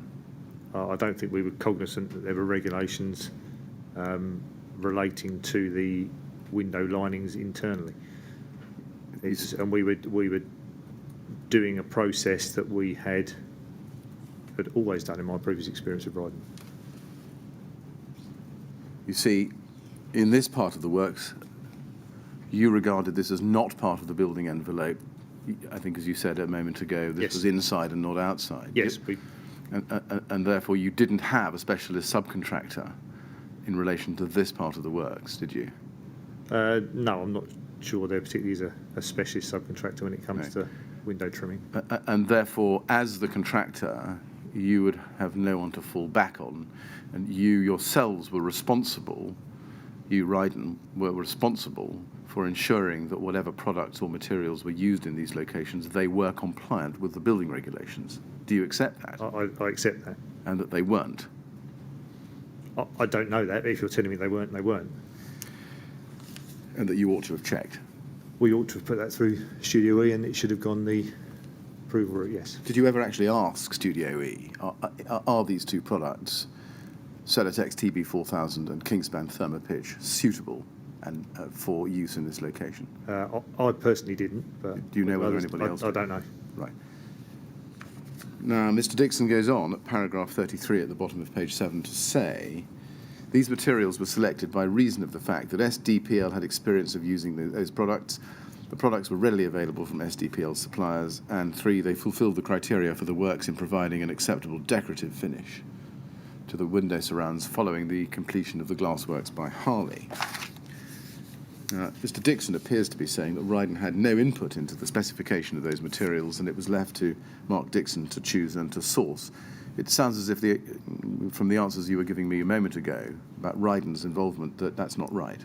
Can you comment? Well, Mark would have chosen where he got the materials from, and I think as we said a little while ago, that we were looking at a rigid insulation, and that's as far as the selection would have gone.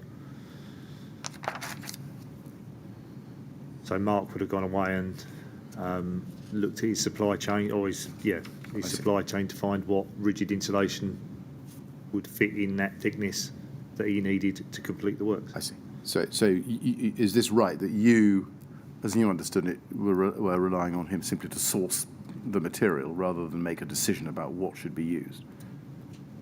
When it comes to actual brand and model, shall we say, of material, yes. We only had discussion about we're looking at solid board insulation, and that's what the discussion was about.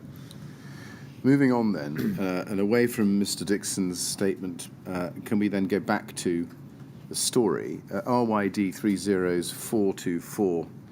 30s42486. And I'd like just to look with you, please, Mr. Lawrence, at the top email in that chain. This is from you to Steve Blake of the 27th of May 2015. And this is back to the disappointing state of flat 145, Mr. Lawrence. And you say, I've been to the site today and taken a look at the flat. To be fair, I'm really disappointed and extremely unhappy with our progress and quality. While Mark's lads haven't helped the matter, our management hasn't done anything about it. I don't understand why it takes me to notice these items. I can only assume that those responsible our end haven't visited the flat during the installation process. Either way, if you do visit the site tomorrow, be warned. Danny and Simon are aware again of what is needed. I'll speak to them every day until it's completed. When you say our management, you can see the words our management hadn't done anything about the problem. Who were our management that you meant there? The management on site, so Simon leading the project, and then Danny overseeing the installation from a Ryden management point of view. Just to be clear, Danny is Danny Osgood. Yes, sorry, yes. Right, I see. Can we look then on at RYD 30s42888?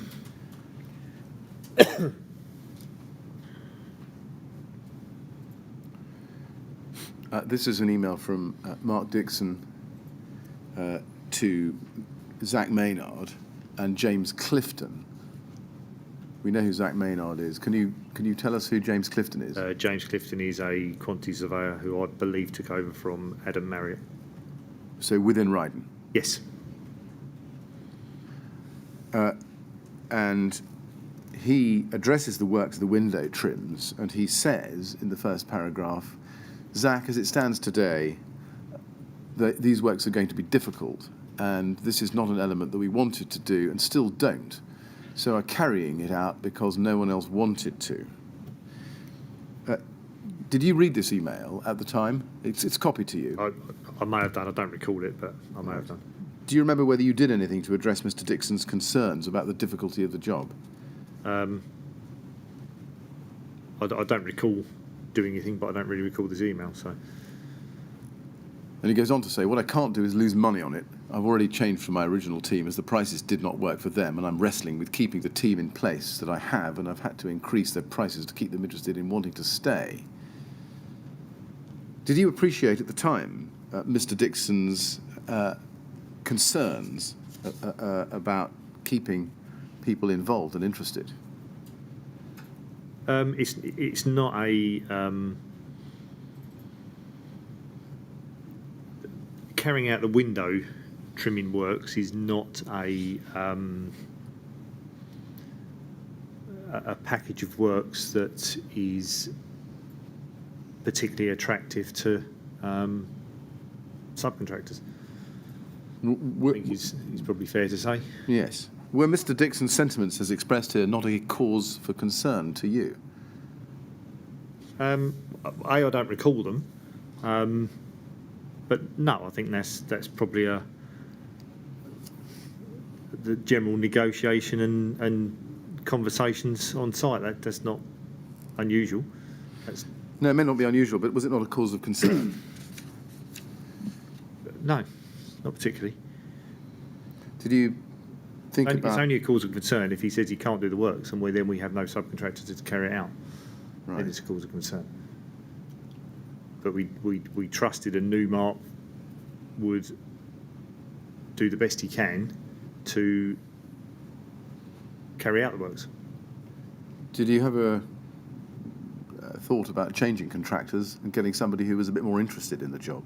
I think we'd already looked at others previously. So you've looked at others previously. Is this right? Mr. Dixon was the only one to take it on?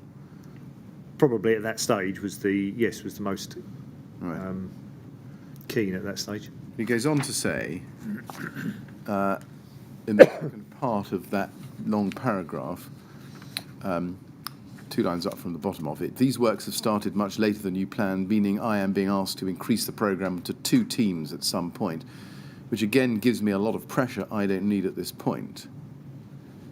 Were you not concerned that this subcontractor group or subcontractor team were under a lot of pressure at this time, partly due to the programme? I wasn't overly concerned about it, no. Did you just leave SD plastering to their own devices? In what respect? Just let them get on with it despite the pressure? Well, I think there's degrees of pressure, and I don't really see what big pressure there is on that. It's a programme pressure for us as a whole. Now, going back to Mr. Dixon's witness statement, if we can, please. This is SDP 50196 at page 6. He says at paragraph 28 there, once the works in the pilot unit had been completed, just pausing there, is that the show flat? That's 145, yeah. One of the management team, although I'm unable to recall which specific individual, inspected the same and confirmed that they approved the work such that they could then be replicated throughout the units. Do you agree that it was Ryden that inspected the work in the pilot unit and gave that confirmation? I agree that Ryden would have inspected it. One of the site management team would have inspected it. It would have also gone to the TMO and the clerk of works to inspect as well, give their consent. I see. Who at the TMO are you referring to? That probably would have been Claire. Do you remember? Do you remember Claire inspecting the finished work? I don't remember specifically, but then I may not have been there when they were carrying out those inspections. Does the approval or the confirmation to which Mr. Dixon refers, did that extend to approving the various gaps that we've been through this morning? It's approving the overall appearance. Excuse me. It's the overall appearance, so they're happy to offer the appearance and finish to their residents. I see. So when you agree with me that the Ryden management team confirmed that they approved the works, the confirmation extended only to appearance and not to the substance or compliance with building regulations or anything of that nature? Well, at that stage, I don't believe any of the Ryden team are aware that there were any. We felt that it would, or I'll speak for myself, the others would, I'm sure, would say the same. We feel it was an aesthetic finish product. What steps, if any, were taken to ensure that SD Plastering's work was properly checked following that approval by Ryden? Checked, as in it would have been gone through a quality process, a snagging process. You're quite right. So that was a better way of putting the question. Yes. What process, after this approval, did these finishes in that flat go through? So after Ryden, so SDP would check it themselves and make sure it was aesthetically. They were able to offer it to Ryden. Ryden would carry out the same process, would snag it, as we call it in the trade. It would then go to the TMO, and the clerk of works would have been invited to comment on the finished product as well. Now, can we turn to RYD 30042485? We're still in the 27th of May 2015, and your discussions with Mr. Dixon. This is now 7:13 on that day. Your email to him, still on the subject of flat 145. And we've already, I think, looked at this because we've looked at the middle paragraph about the noticeable deflection. And I want just to pick up the second from last paragraph in that document. You say, I appreciate we've dropped this on you at the last minute, but we are under massive pressure and criticism from the rebel residents about our quality of work. I'm being called to answer questions and defend our actions by client, CCS, etc. So far, their points are unfounded, but I need to ensure our finish is good quality, especially on the show areas. CCS, who was that? I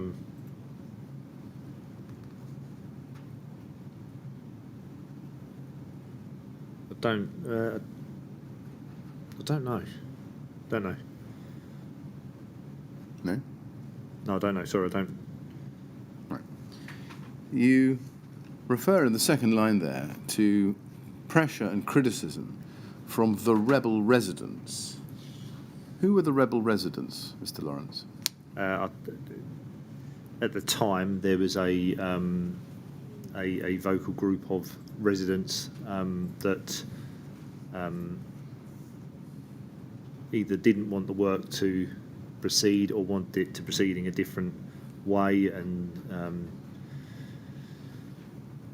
things like boilers installed in different areas, and they weren't happy with the TMO and the way the work was progressing. And as is usual within occupied refurb, not only the client but ourselves carry out workshops is probably the best way of describing it, offering to consult with the residents and showing them the products they're getting and talking them through it, and et cetera, et cetera. And there were some residents, a group of residents that weren't happy overall that anyone was there. Had you been briefed by the TMO about what you describe as the rebel residents? I think we were made aware from the TMO that there was quite a strong resident voice within Grenfell, yes. What information had been given to you that allowed you to form the impression that some of the residents were rebels? I think at that stage there was a group that printed posters, stuck them on their doors, and refused to allow access for the works to be carried out. On what issues, to the best of your recollection, were residents complaining at this point? I think the main discussion was around the HIU, which is I'm going to call it a boiler, it's not quite, but a boiler, and the position of where that boiler went within their flats. I think the fact that they had surface pipe work as part of their new heating system, there were some elements that a group weren't happy with. You say here, so far their points are unfounded. What was Ryden's process, or was there a process at Ryden, for dealing with residents' complaints such as the ones that you're referring to here? Yeah, on site we had resident liaison officers, as we called them, RLOs, and they would deal. I'm going to put it in a crude term, and this isn't for the layman sort of customer service, and they would deal with the complaints from the residents, log them, and then pass them on to the site team and/or client as required.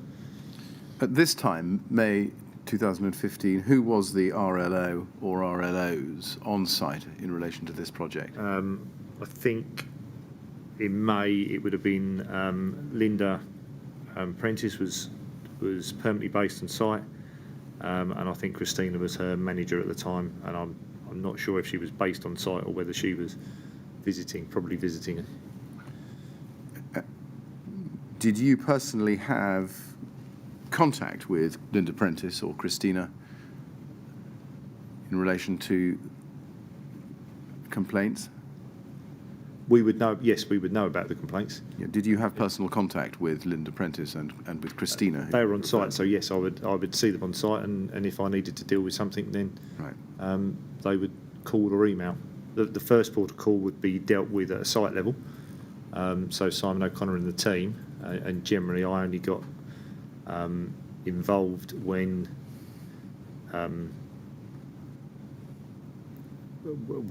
the complaints needed couldn't be resolved, and/or I generally led, from a Ryden point of view, the sort of stakeholder engagement meetings with the client. Well, we're going to come to that shortly. Before we leave this email, can you tell us what actions you had taken yourself, Mr. Lawrence, to satisfy yourself that their points, as you say, were, quotes, unfounded, unquotes? I don't know which specific points we're talking about. I guess it was the HIU, and we carried out extensive work trying to install it in the best position. Right. Before we leave that email, can I just see if I can remind you of something called the Considerate Contractor Scheme, which might be a clue as to what CCS is? Yeah. Right. I acknowledge that. I just don't understand why the Considerate Contractor Scheme would necessarily be in reference to that, but it may well be. Yes, they would look at complaints if any of the residents had called them. Then yes, they would deal with those complaints and forward them on to us. Just so that you can help us, CCS is a body, is it? Yes. And it's a body that assists residents, is this right, deal with complaints or assist them with their complaints against contractors on projects? It's an independent body that most contractors sign up to, and with the intention that it raises the profile of the construction industry, and part of the service they offer is a helpline, I suppose is probably the best way of putting it, where if a member of the public, whether it be a resident or a member of the public walking past any building site, has any concerns, they can ring up, log the complaint with the CCS, and then the CCS will then ensure that it comes to the appropriate person on the appropriate site. Was Ryden a member of the CCS? Yes. Yes. And at this point, or by this point, had you had communications with the CCS about complaints raised by residents at Grenfell Tower? I don't recall any coming in specifically from the CCS, but they may have done. I just wondered why you refer to the CCS in this email. There may have been a complaint. I don't recall any of that. I follow. Can I then turn to look at the topic of residents' complaints a little bit more closely, away from the specifics of this email? Going back in time, you, I think, attended the tender interview for the Grenfell Tower project, along with Christina Stefanou and Alan Sharrox. Correct. And Christina Stefanou, is that the Christina you were referring to earlier Yes. in your answers? Yes. Can I ask you to look, please, first at ART 402192? This is Artelia's tender report of the 11th of March 2014, final draft tender report on enhancements and improvements to Grenfell Tower, as you can see. Can we go, please, to page 117?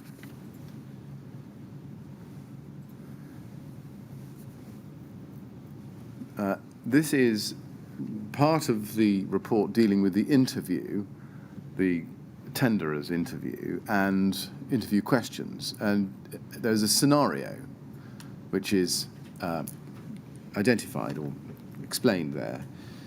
And the question sets out a hypothetical scenario and a number of questions. And let's just look at the fourth paragraph, or the third or fourth paragraph. You are currently working on floors 10 to 13, but there are 2 flats you've been unable to gain access to. There have been some resident complaints. These have mainly related to the lack of availability of the lifts in the morning rush hour and the continual noise of drilling through the concrete. One resident is a night shift worker, so has been particularly affected. The Grenfell Action Group has made formal complaints to the directors of KCTMO and encouraged negative press involvement. Now, this is as I understand it, and correct me if I'm wrong, Mr. Lawrence, a hypothetical scenario. It appears that way. I mean, I'll tell you, but yes, Right. it appears that way. Do you recall being asked this question at the interview? Not specifically, but the interview. What I do recall of the interview, the part of the process was unusual by the fact of you didn't know all the questions you were going to be asked before you went in, so you knew some of the questions, so you could prepare. And then there was I think one question where you were given the question at the time, had 20 minutes to prepare, and then you had to provide an answer. So this may have been one. I don't know if they're all the same scenarios for all the different interviewees or whether they were different ones. So this may have been the one that we got. Okay. I described it as a hypothetical scenario. Were you aware before the interview of actual complaints raised by actual residents in relation to the refurbishment as it stood at that stage? I think the only thing that we'd seen is any online presence in the Grenfell Action Group to previous works and previous issues. Right. Well, I was going to ask you, had you actually heard of the Grenfell Action Group before the tender interview? Only for when the tender originally came in and we heard the name of the block. It wouldn't be unusual to Google and get some background information, and that was one of the things that came up. Right. So can we leave it this way at this point, that although this was a hypothetical scenario, you were aware at the interview that the existence of the Grenfell Action Group was not hypothetical, it was real? Yes. Did complaints of the nature anticipated by this question in fact arise during the works? That they may have done. I mean, I wouldn't have seen or dealt with all the complaints, so they would have been dealt with by the site team mainly. But yes, it's highly likely they could have done, yes. Once you had, or even before perhaps, but once you had won the tender, did the TMO ever explain to you how complaints of this nature, set out in this interview question, should be dealt with by Ryden? We had an RLO process whereby the residents would be encouraged to come and talk to the RLOs. The RLOs would be in contact with them anyway throughout the works, because they would be arranging the bookings to gain access to their properties. So we knew, we had a process in place where if a resident had a complaint, they'd come to an RLO, it would be logged, it would be passed on to the relevant manager or client. There was also the housing office where the residents would often go, or could go to, and with any complaints or issues. and the housing office and the RLOs met frequently to try and deal with the complaints from the residents. Yes, my question was, did the TMO ever explain to you how complaints of this nature should be dealt with? I'm asking really about what the TMO told you rather than the system you had in place. Apart from making them aware, I don't think they necessarily actually told us there was a descriptive process. Right. Can we then turn, please, to RYD 3012107?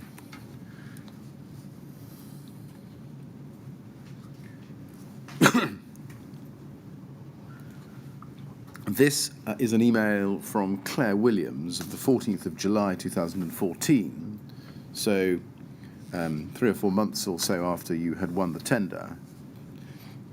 And it goes to you and to Simon O'Connor, and it says that the subject is Councillor FM, that's Fielding Mellon, as far as we can tell, correct, coming to Grenfell Tuesday 9:30 a.m. And she says, I see Ryden and Studio E both get a mention in the Grenfell Action Group blog now. You have arrived!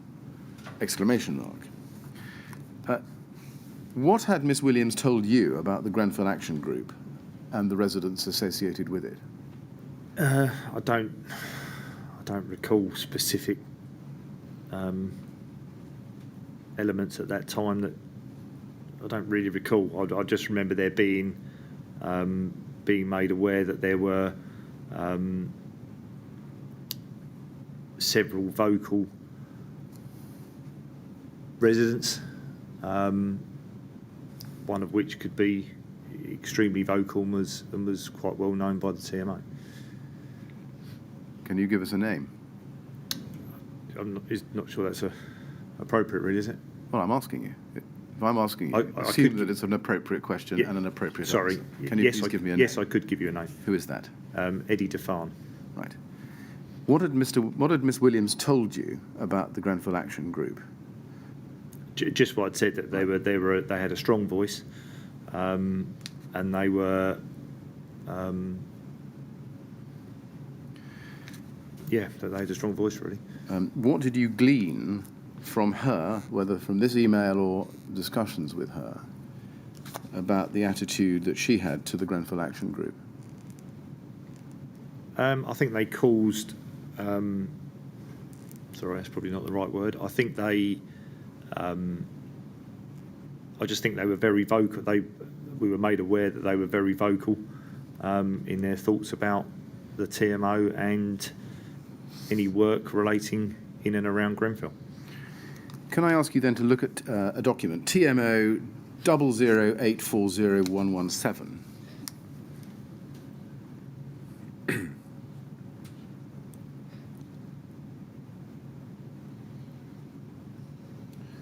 This is an email from Edward DeFarn,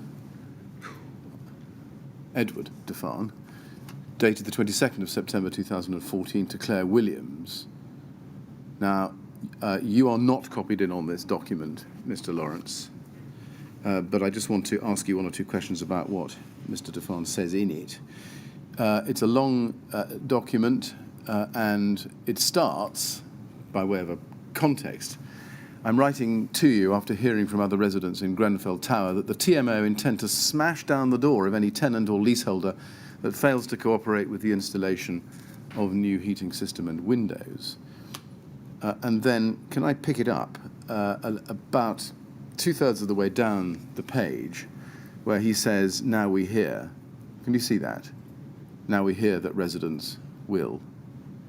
Yes, sorry. Yes. He says, now we hear that residents will in fact be given no choice or opportunity to comment on the windows or cladding that we are to receive, as they have already been chosen by the RBKC Planning Department. Residents in Grenfell Tower that I have spoken with believe that we should have been consulted with before the windows and cladding were chosen, and it should be residents that have a say in the type of window and cladding that we receive, and not the sole decision of a town hall planning department. Now, before I ask you some questions, can I just ask you to look at another document, RYD 3018951.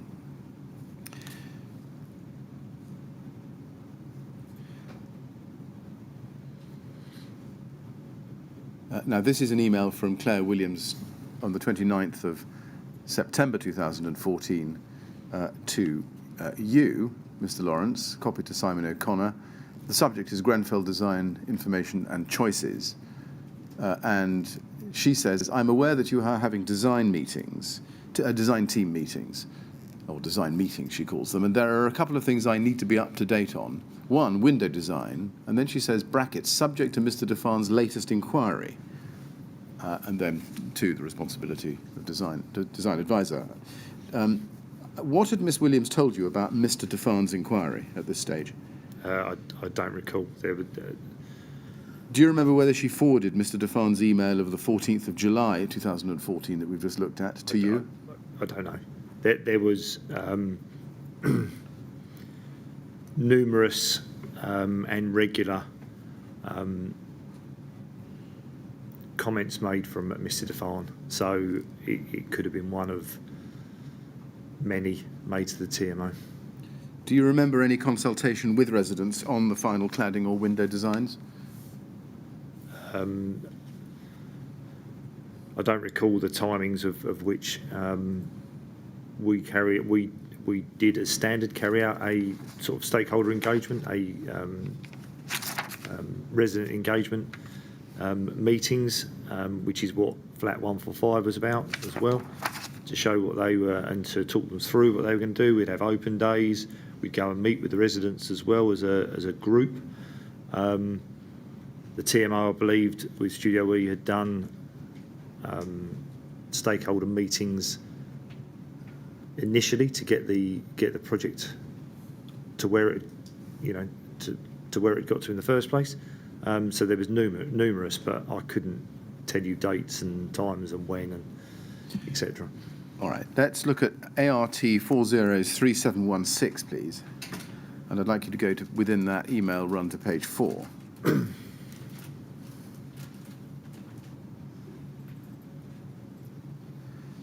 This is an email of the 19th of March 2015, and it's from you to Miss Williams. And if we look at page 4 and over the page, what you're doing is answering some questions that she had posed to you. And her questions are in blue and yours are in italic, your answers are in italic red. And if we can look at the bottom of page 4, and over the page, we can see that you're setting out various options for the HIU installation. HIU is the heat interchange unit, isn't it? Interface unit, yes. Interface unit. Yeah. Now, let's look at the bottom of page 4 in the first paragraph.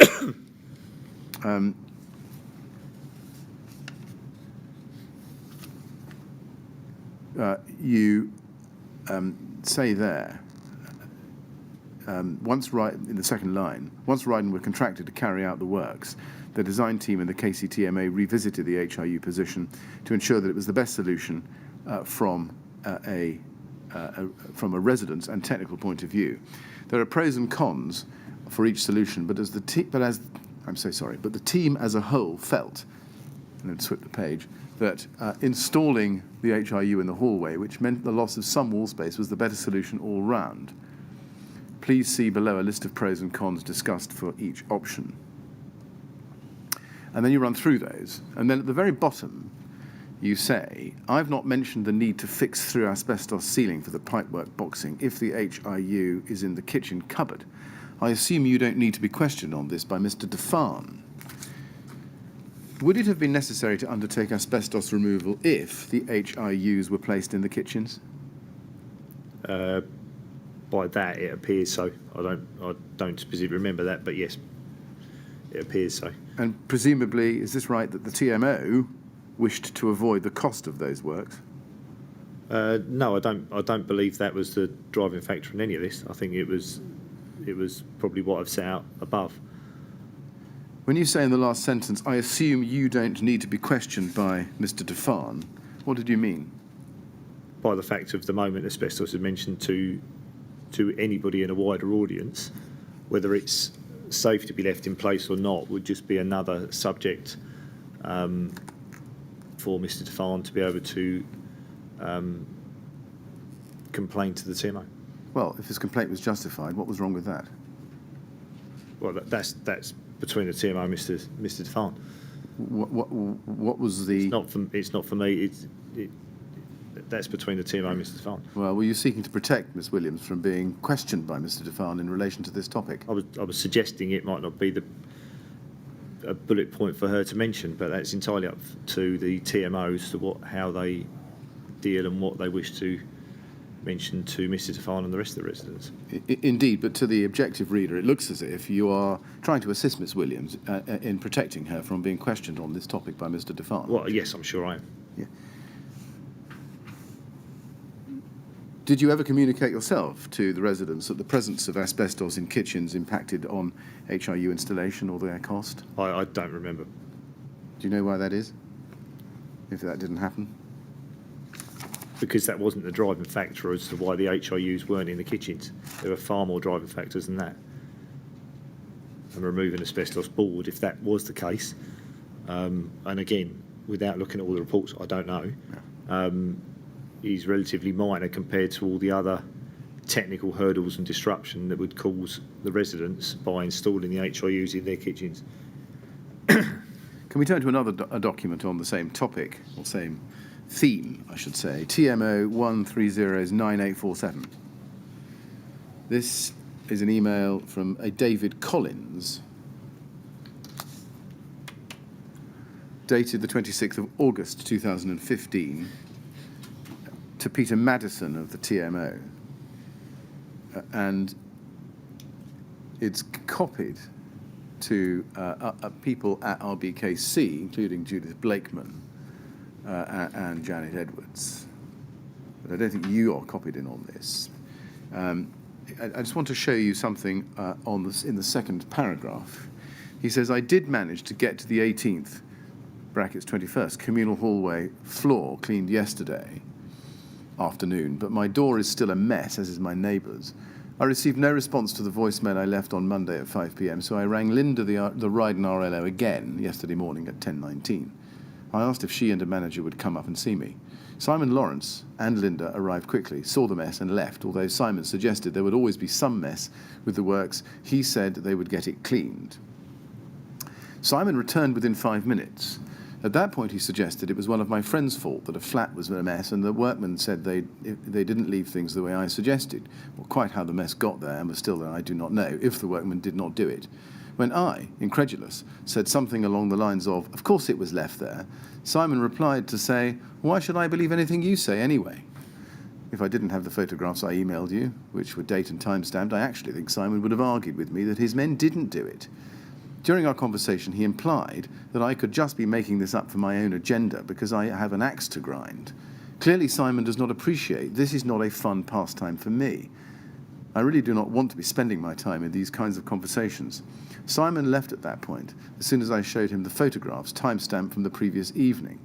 Whilst I admire his rigour in working to the, quotes, provable, unquotes, facts, he is demonstrating a lack of trust and an attitude of not believing residents and being willing to fight them and what they say if his workmen deny things. Do you recall this conversation with Mr. Collins? I don't recall this specific conversation, but there were various residents who we had conversations with, yes. Did you feel that residents of Grenfell Tower had an agenda or an axe to grind about the refurbishment? I felt there were several, and I don't think that was reflective of the whole block. I think there were several very vocal, dare I say, aggressive residents that, in my opinion, regardless of what work was being carried out or not, they still would have had reason for complaint. Was this an impression you got yourself, or was this something you'd been told by the TMO? No, I'd met several of the residents that I would put in that category.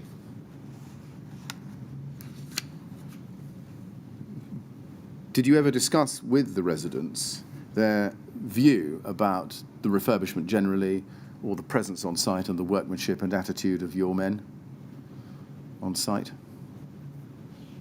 Sorry, can you say that again? In what respect? Yeah, did you ever discuss with residents yourself their view about the refurbishment generally, or the presence on site of your men and the workmanship that they were carrying out? I attended several meetings where both the TMO asked me to attend, and us and the TMO presented our works and had debates and discussions with the residents. Yes. But I think you're saying you don't remember this particular conversation. I don't remember that particular conversation, but it's not. It's not an unusual.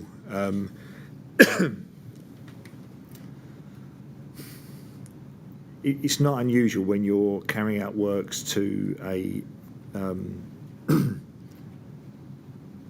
multiple properties with lots of stakeholders, understandably interested in their properties, for people to have multiple views and multiple expectations. Does that tell us that you're not actually in a position to deny the details of the conversations that Mr. Collins is referring to? The way that's put across, I deny that. I don't think that's right at all. Which parts do you deny? But the tone of the email, I don't think that's correct, because I don't think that's how I personally act with a resident. But there were, like I say, there were several vocal residents that were persistent and aggressive. I think it's probably the. Well, let me just ask you one more time. Are there any particular parts of Mr. Collins's report of the conversation he had with you which you would take issue with? Well, I don't recall the actual conversation, but I don't believe I would just be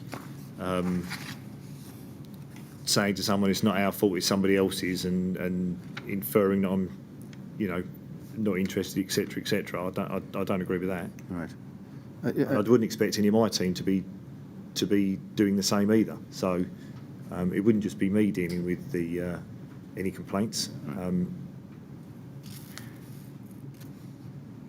If Mr. Collins's record of the conversation in this document that he was writing the following day is correct, do you accept that asking a resident in this way as he records for provable evidence of what should have been a straightforward complaint might well contribute to a hostile atmosphere between residents and Ryden?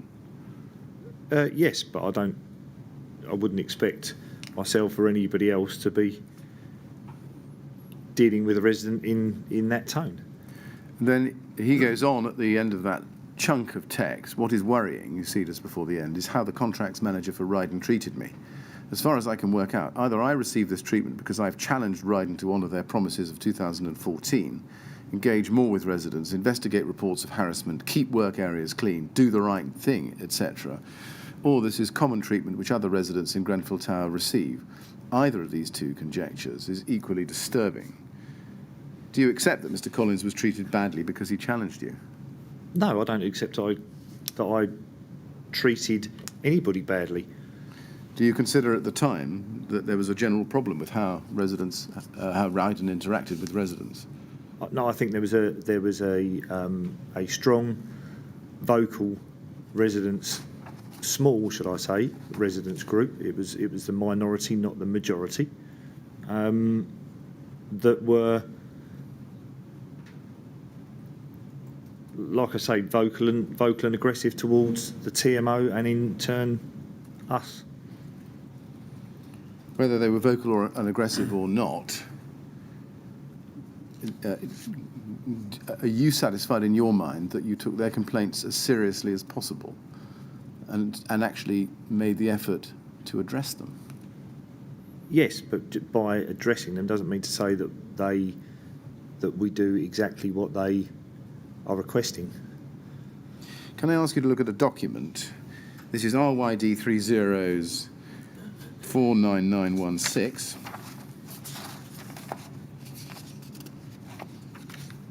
This is a set of minutes of the subcontractor progress meeting on the 21st of August 2015, which is a week before Mr. Collins's complaint in his email we've just been looking at. If we look at the attendance list at the top of page 1, we can see that you're not there. Linda Prentice is there. She's the lady I think you referred to. It's the RLO. Woman, yes. as you referred to as the RLA. You sent apologies. We can see Gary Martin chaired it and took the minutes. And we can see that Ryden, SDP and Osborne Berry were there. So it looks as if this was an internal meeting to the contractors and with no one from the client. Correct. That's, Yeah. Yep, that's how it appears. Yeah. And indeed no one from Artelia either, as we can see. No, Is it fair to assume that you would have received these minutes? not necessarily. No. Is that right? You didn't have a... Did you, as a routine, get subcontractor progress meeting minutes? No, not necessarily. No, Why is that? because that would be dealt with at site level. Were you not interested to see what all the subcontractors were saying to each other about what was happening That by would way be, of progress? That would be dealt with. So the intimate detail would be dealt with by the site managers and then Simon O'Connor, and then I would be made aware of items by exception. So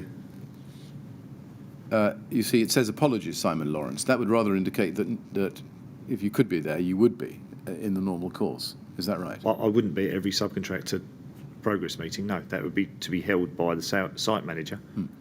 But it looks as if from this, because you're sending in an apology, that you would otherwise have expected to have been at this meeting. That's written by Gary Martin and my name's on there, but I wouldn't expect to be at every progress meeting with each subcontractor. Well, we can only go on the record. That's dealt with at a site level. We have a site team and a site management process, site managers that deal with their package works. They have their progress meetings with their subcontractors. Simon O'Connor, and this, I don't know if this is after Simon O'Connor left. Maybe, or maybe not. I don't know. But I would then expect the project manager. He wouldn't even necessarily be at the meeting, but he would be aware of what was going on because he'd be monitoring progress, and then anything by exception would come to myself. Right. So do these meetings routinely have you not there but marked as providing apologies? Routinely me not there, yes, correct. But if you weren't expected to be there, there'd be no need to have an apology recorded by Mr. I Martin. think you would have to talk to Gary, who's done the minutes.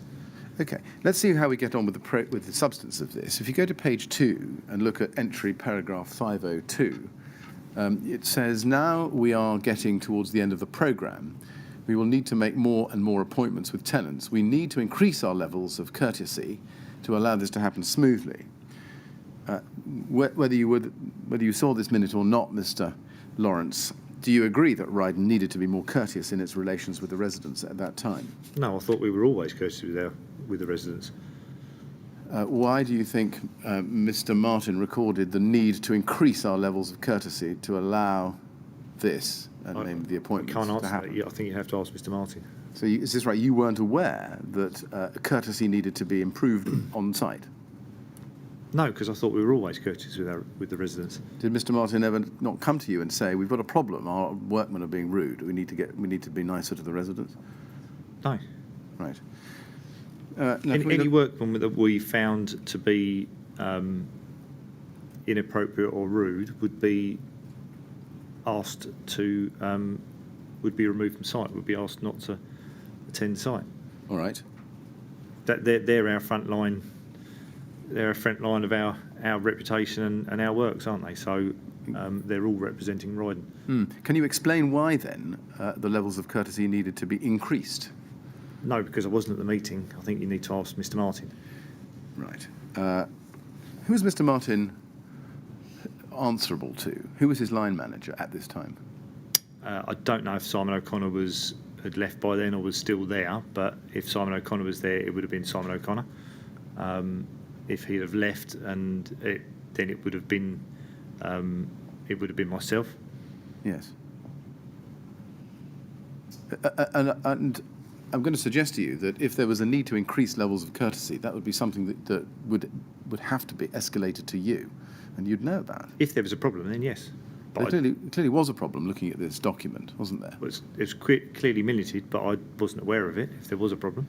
All right, let's look at RYD 4049444, please.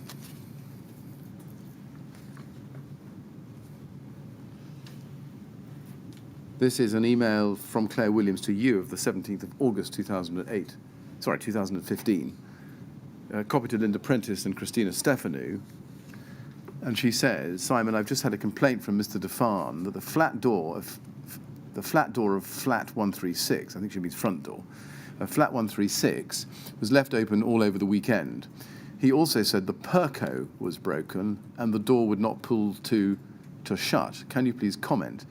Also, please confirm the flat door can be made to shut securely now, and that it will be left shut out of working hours, so as no further complaints are received.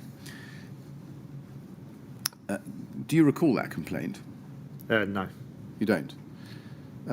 Can you help us with perco? What's perco? Perco is a self-closing mechanism within the door. Yeah. Do you remember how this complaint would be dealt with, even in general terms? Well, if it obviously did come to me, then whoever 136 resident is, that may be Mr. Define, it may not be Mr. Define, maybe somebody else, I don't know. Yes. Well, we'd go and talk to them first, because any time that we leave a flat, it's quite often that we are left. There's a process where we're left keys, so people don't have to take time off work, etc. So any time that we leave a flat, it should be left secure. And by the look of this, it wasn't, for whatever reason. So I would expect myself or one of the team, possibly me, at this time, to go and speak to the resident and apologise if that was the case, that we left it open, and then to pass on to the rest of the team that it needs to be, probably via toolbox talks, that the doors need to be secured. Were you aware at this time of the importance of door closers to fire safety? Yes, but that wasn't our... Yes, I understand door closers and fire safety. Yes, and whose responsibility at Ryden was it to ensure that door closers were fixed if they were damaged during the works?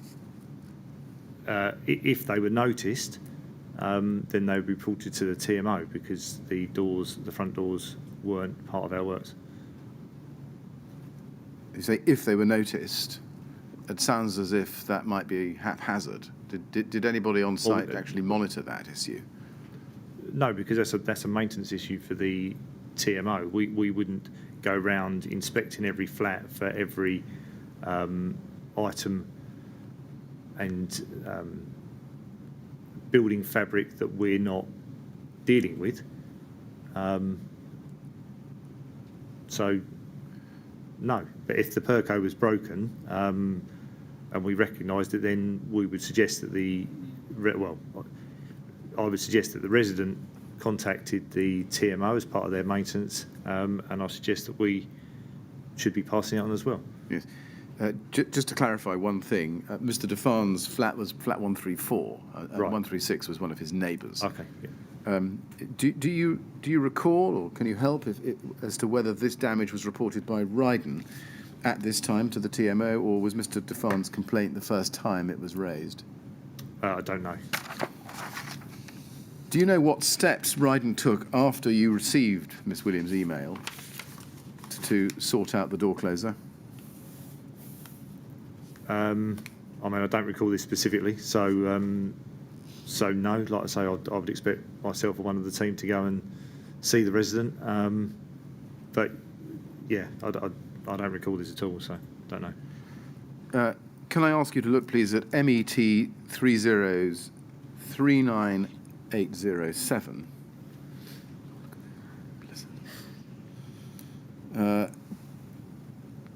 This is a report by the BRE done for the police on the 20th of February 2019, after the fire, and it's issue number 2.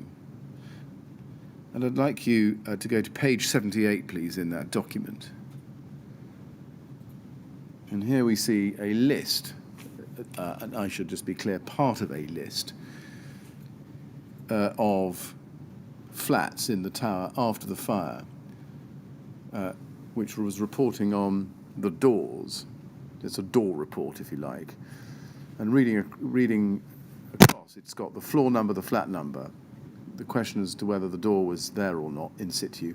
Door leaf type, door frame type, glazing in door, door closer present, door closer type, working door closer, query, door open or closed. So it's a forensic report. And if we look down the column for the flats, flat 136 on the 16th floor in the second column, and we read across the columns, we see door closer present, no, door closer type not applicable, working door closer not applicable.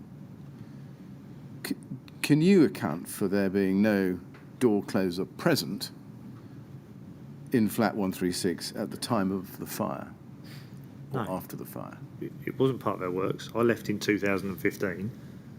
So, no. Did you know that at the time flat 136 was void? It was an empty flat? No.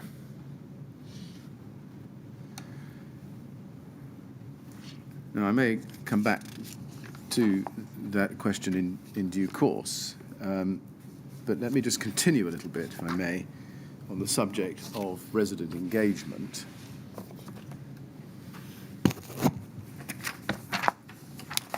If you go, please, first to RYD 3012644, and I just want to ask you about vulnerable residents.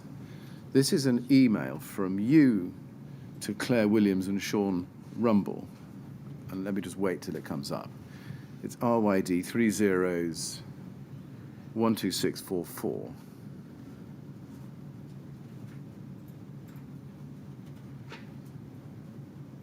And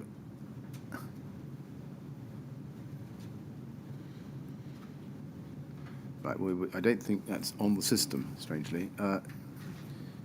Let me see if I can find you RYD 3012645.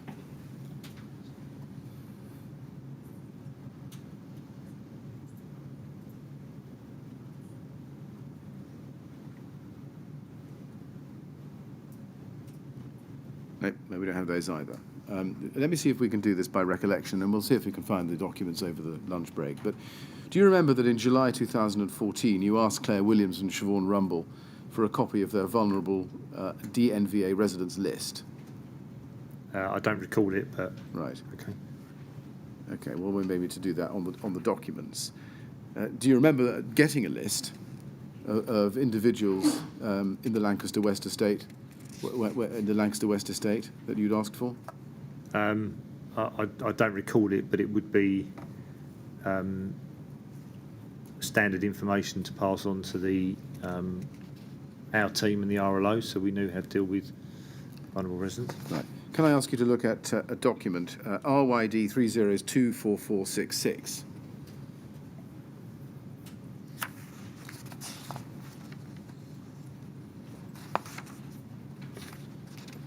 Now, this is a Ryden Group document, Grenfell Tower Residence Survey Information, November 2014. You see that? Yes. Are you familiar with this document? I don't recognise the header sheet, no, but... Right. We think it was carried out by the Ryden RLOs. It would make sense it was, yes. And if we just look through it, just look down to the second page, please, first of all. It's a resident survey information done in November 2014. And if we can go to the third page, we see a little bit more about this. And we can see that it's a survey sheet done by Grenfell Tower address, date of the survey, and comments across it. And it has flat, straight kitchen, name and tenants information, children, pets, health problems, and start dates for internal works. Do you know why the RLRs, the Ryden RLRs, carried out that survey? Yes, we would always go and, before any of the work started, they would go and introduce, well, as the work started as a whole on site, they would go and introduce themselves to every resident, provide them details of how they can, our complaints process, how we can assist during the works. and they would fill in a sheet to identify any issues or things we needed to be aware of. Can you remember if this information Ryden collected about residents' health problems were shared with the TMO? I don't know. You'd have to ask the RLOs about that. Right, but you don't know. Don't. Is that right? I would say it probably would do, but I don't know. Right. Can we go then to a different document, ART 402788? It's a document we've seen before, Mr. Lawrence. It's the progress meeting number 3 on the 16th of September 2014, at which you were present, as we can see from the last but one entry on the attendees list. And if we can go, please, to, again, an item I've shown you before, paragraph 1.4 on page 2, you can see that in the first item there, it says SL to appoint other consultants to include fire. I've asked you about that. And then it says DDA, and the action is you, SL. What is DDA? That's about the disability. So making sure things are are appropriate for disabled residents. Yes. Does it help if I prompt you and say DDA might stand for Disability Discrimination Act? Right. Okay. Yes. Yeah. Yeah. Do you know whether a DDA consultant was ever appointed on this project? No, and it would be. I would take that as relating to the new works in the lower floors, not for any existing occupied residents. Why would you need a DDA consultant only for the lower floors and not for those on the topmost floors? Because we were only doing limited works to the residents' flats. We weren't there to take a survey of their whole flat and determine what they required or what they didn't require. That was their landlords. Was the decision ever taken in the end not to appoint a DDA consultant? No, we didn't, and it would have, like I say, it would have been around design and the new flats that we were, and spaces and the lower floors that we were constructing.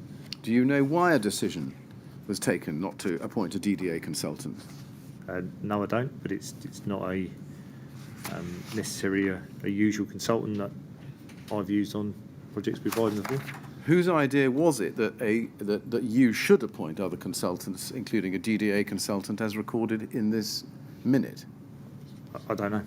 Are you aware that this proposal to appoint a DDA consultant was repeated in later minutes, such as the 21st of October 2014, in the same language? I believe that stayed on the minutes, didn't it, as we discussed the other day? It did indeed, and I'm just wondering why that was and when it fell out of the picture. I don't recall. Right. Do you remember a comment or suggestion that the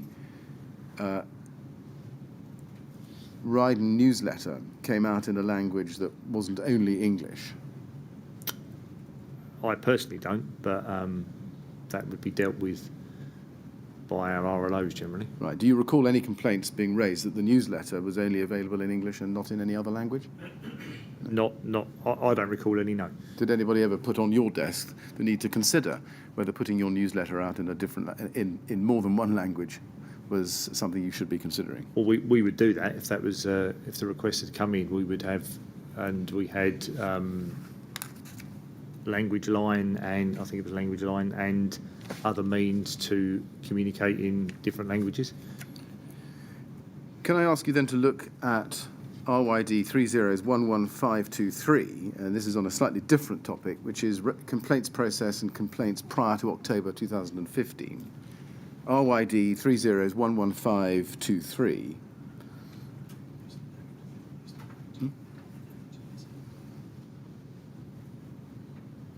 All right, let me try a different document. It's RYD 30111573.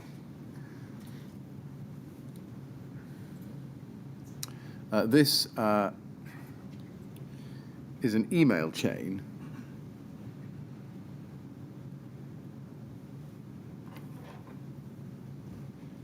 from July 2014.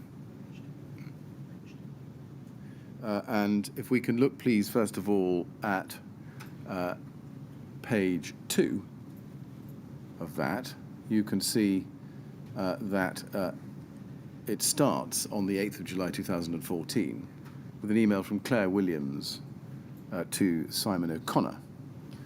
And it says, please see the below concerns over fire brigade access.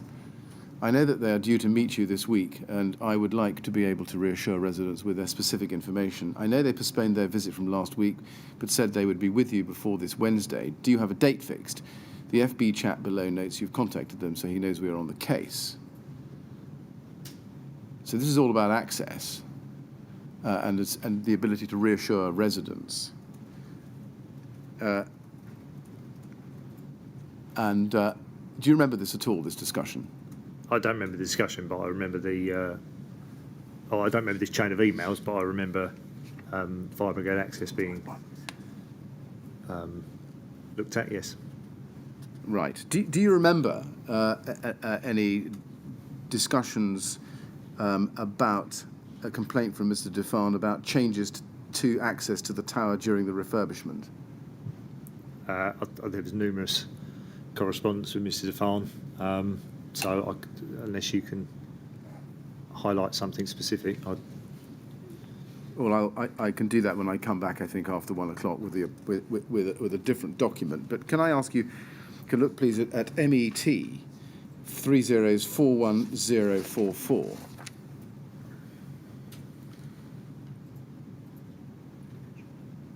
Yes.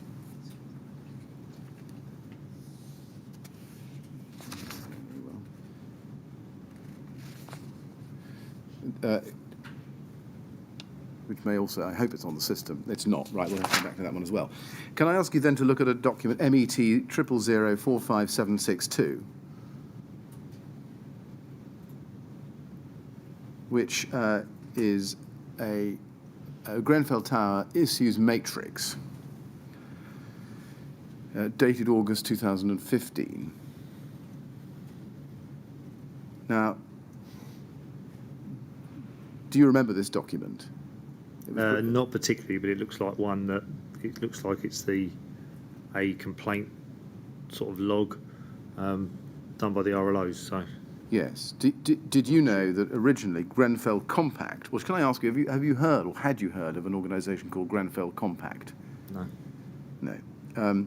Now this is, I think, the first issue of this matrix, dated August 2015, when you were still there.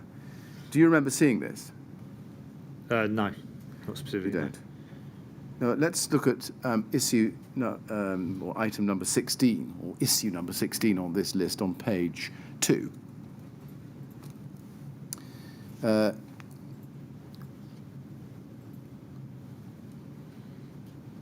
It says some residents gave Mr. Lawrence their flat numbers so that their allegations could be investigated.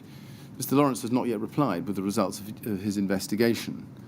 Do you remember being given flat numbers by residents with a view to investigating their allegations? I don't know what their allegations were, so... No, I'm asking you for your recollection. No, I don't recall this at all. You don't recall this at Well, all? Mr. Millett, does 16 follow 15? Are they related? Let me ask. Look at item 15, update on Ryden's investigation into allegations of harassment and threats by some employees of Ryden and the TMO. To investigate such matters, residents have to provide specific details. Complaints can either be channeled through Ryden or through the TMO complaints procedure. The TMO will reconfirm details of these channels and the appropriate contact details in the next edition of the newsletter. Can you assist with that? What investigation, so far as you know, was Ryden carrying out into allegations of harassment and threats by some employees of Ryden and the TMO? I don't recall this, but I would not be expecting our employees to be harassing or threatening anybody. So no, I don't recall this. You don't recall it? You don't recall it specifically, or you don't recall any of it at all? I don't really recall any of it at all. Can you explain how this matrix, which was produced at a time when you were still on the project, refers to an investigation which had to be updated into allegations of harassment and threats? No, I don't recall it. So without having more information, I don't. Are you saying, as you sit there, that as far as you remember, there were no allegations of harassment and threats by some employees? I'm saying I don't remember. I don't remember that. No, but Right. just because I don't recall it doesn't mean to say that it's been logged. So,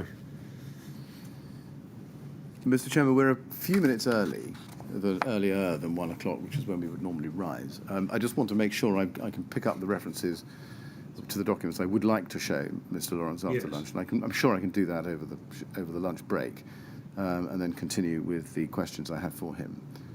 Can you give me any indication of how much longer you might need to be with him? Yes, indeed. I've got on the questions I have prepared for him, probably another hour at the very most. But then we will have to break, and I will need to make sure that we can canvass any follow-up questions from the appropriate Yes, of course. sources. But there may also be some further questions which have come in during the course of the morning, which I need to assess over lunch. So I can't promise that it would be 3 o'clock. Right. Well, Mr. Lawrence, I did tell you yesterday I couldn't promise that you'd be finished by lunchtime, and so it has transpired. I'm afraid we're going to go on for a little bit after lunch. Sorry about that. But anyway, we'll break now, come back at 2 o'clock, please, and no talking to anyone about your evidence, please. Thank you very much.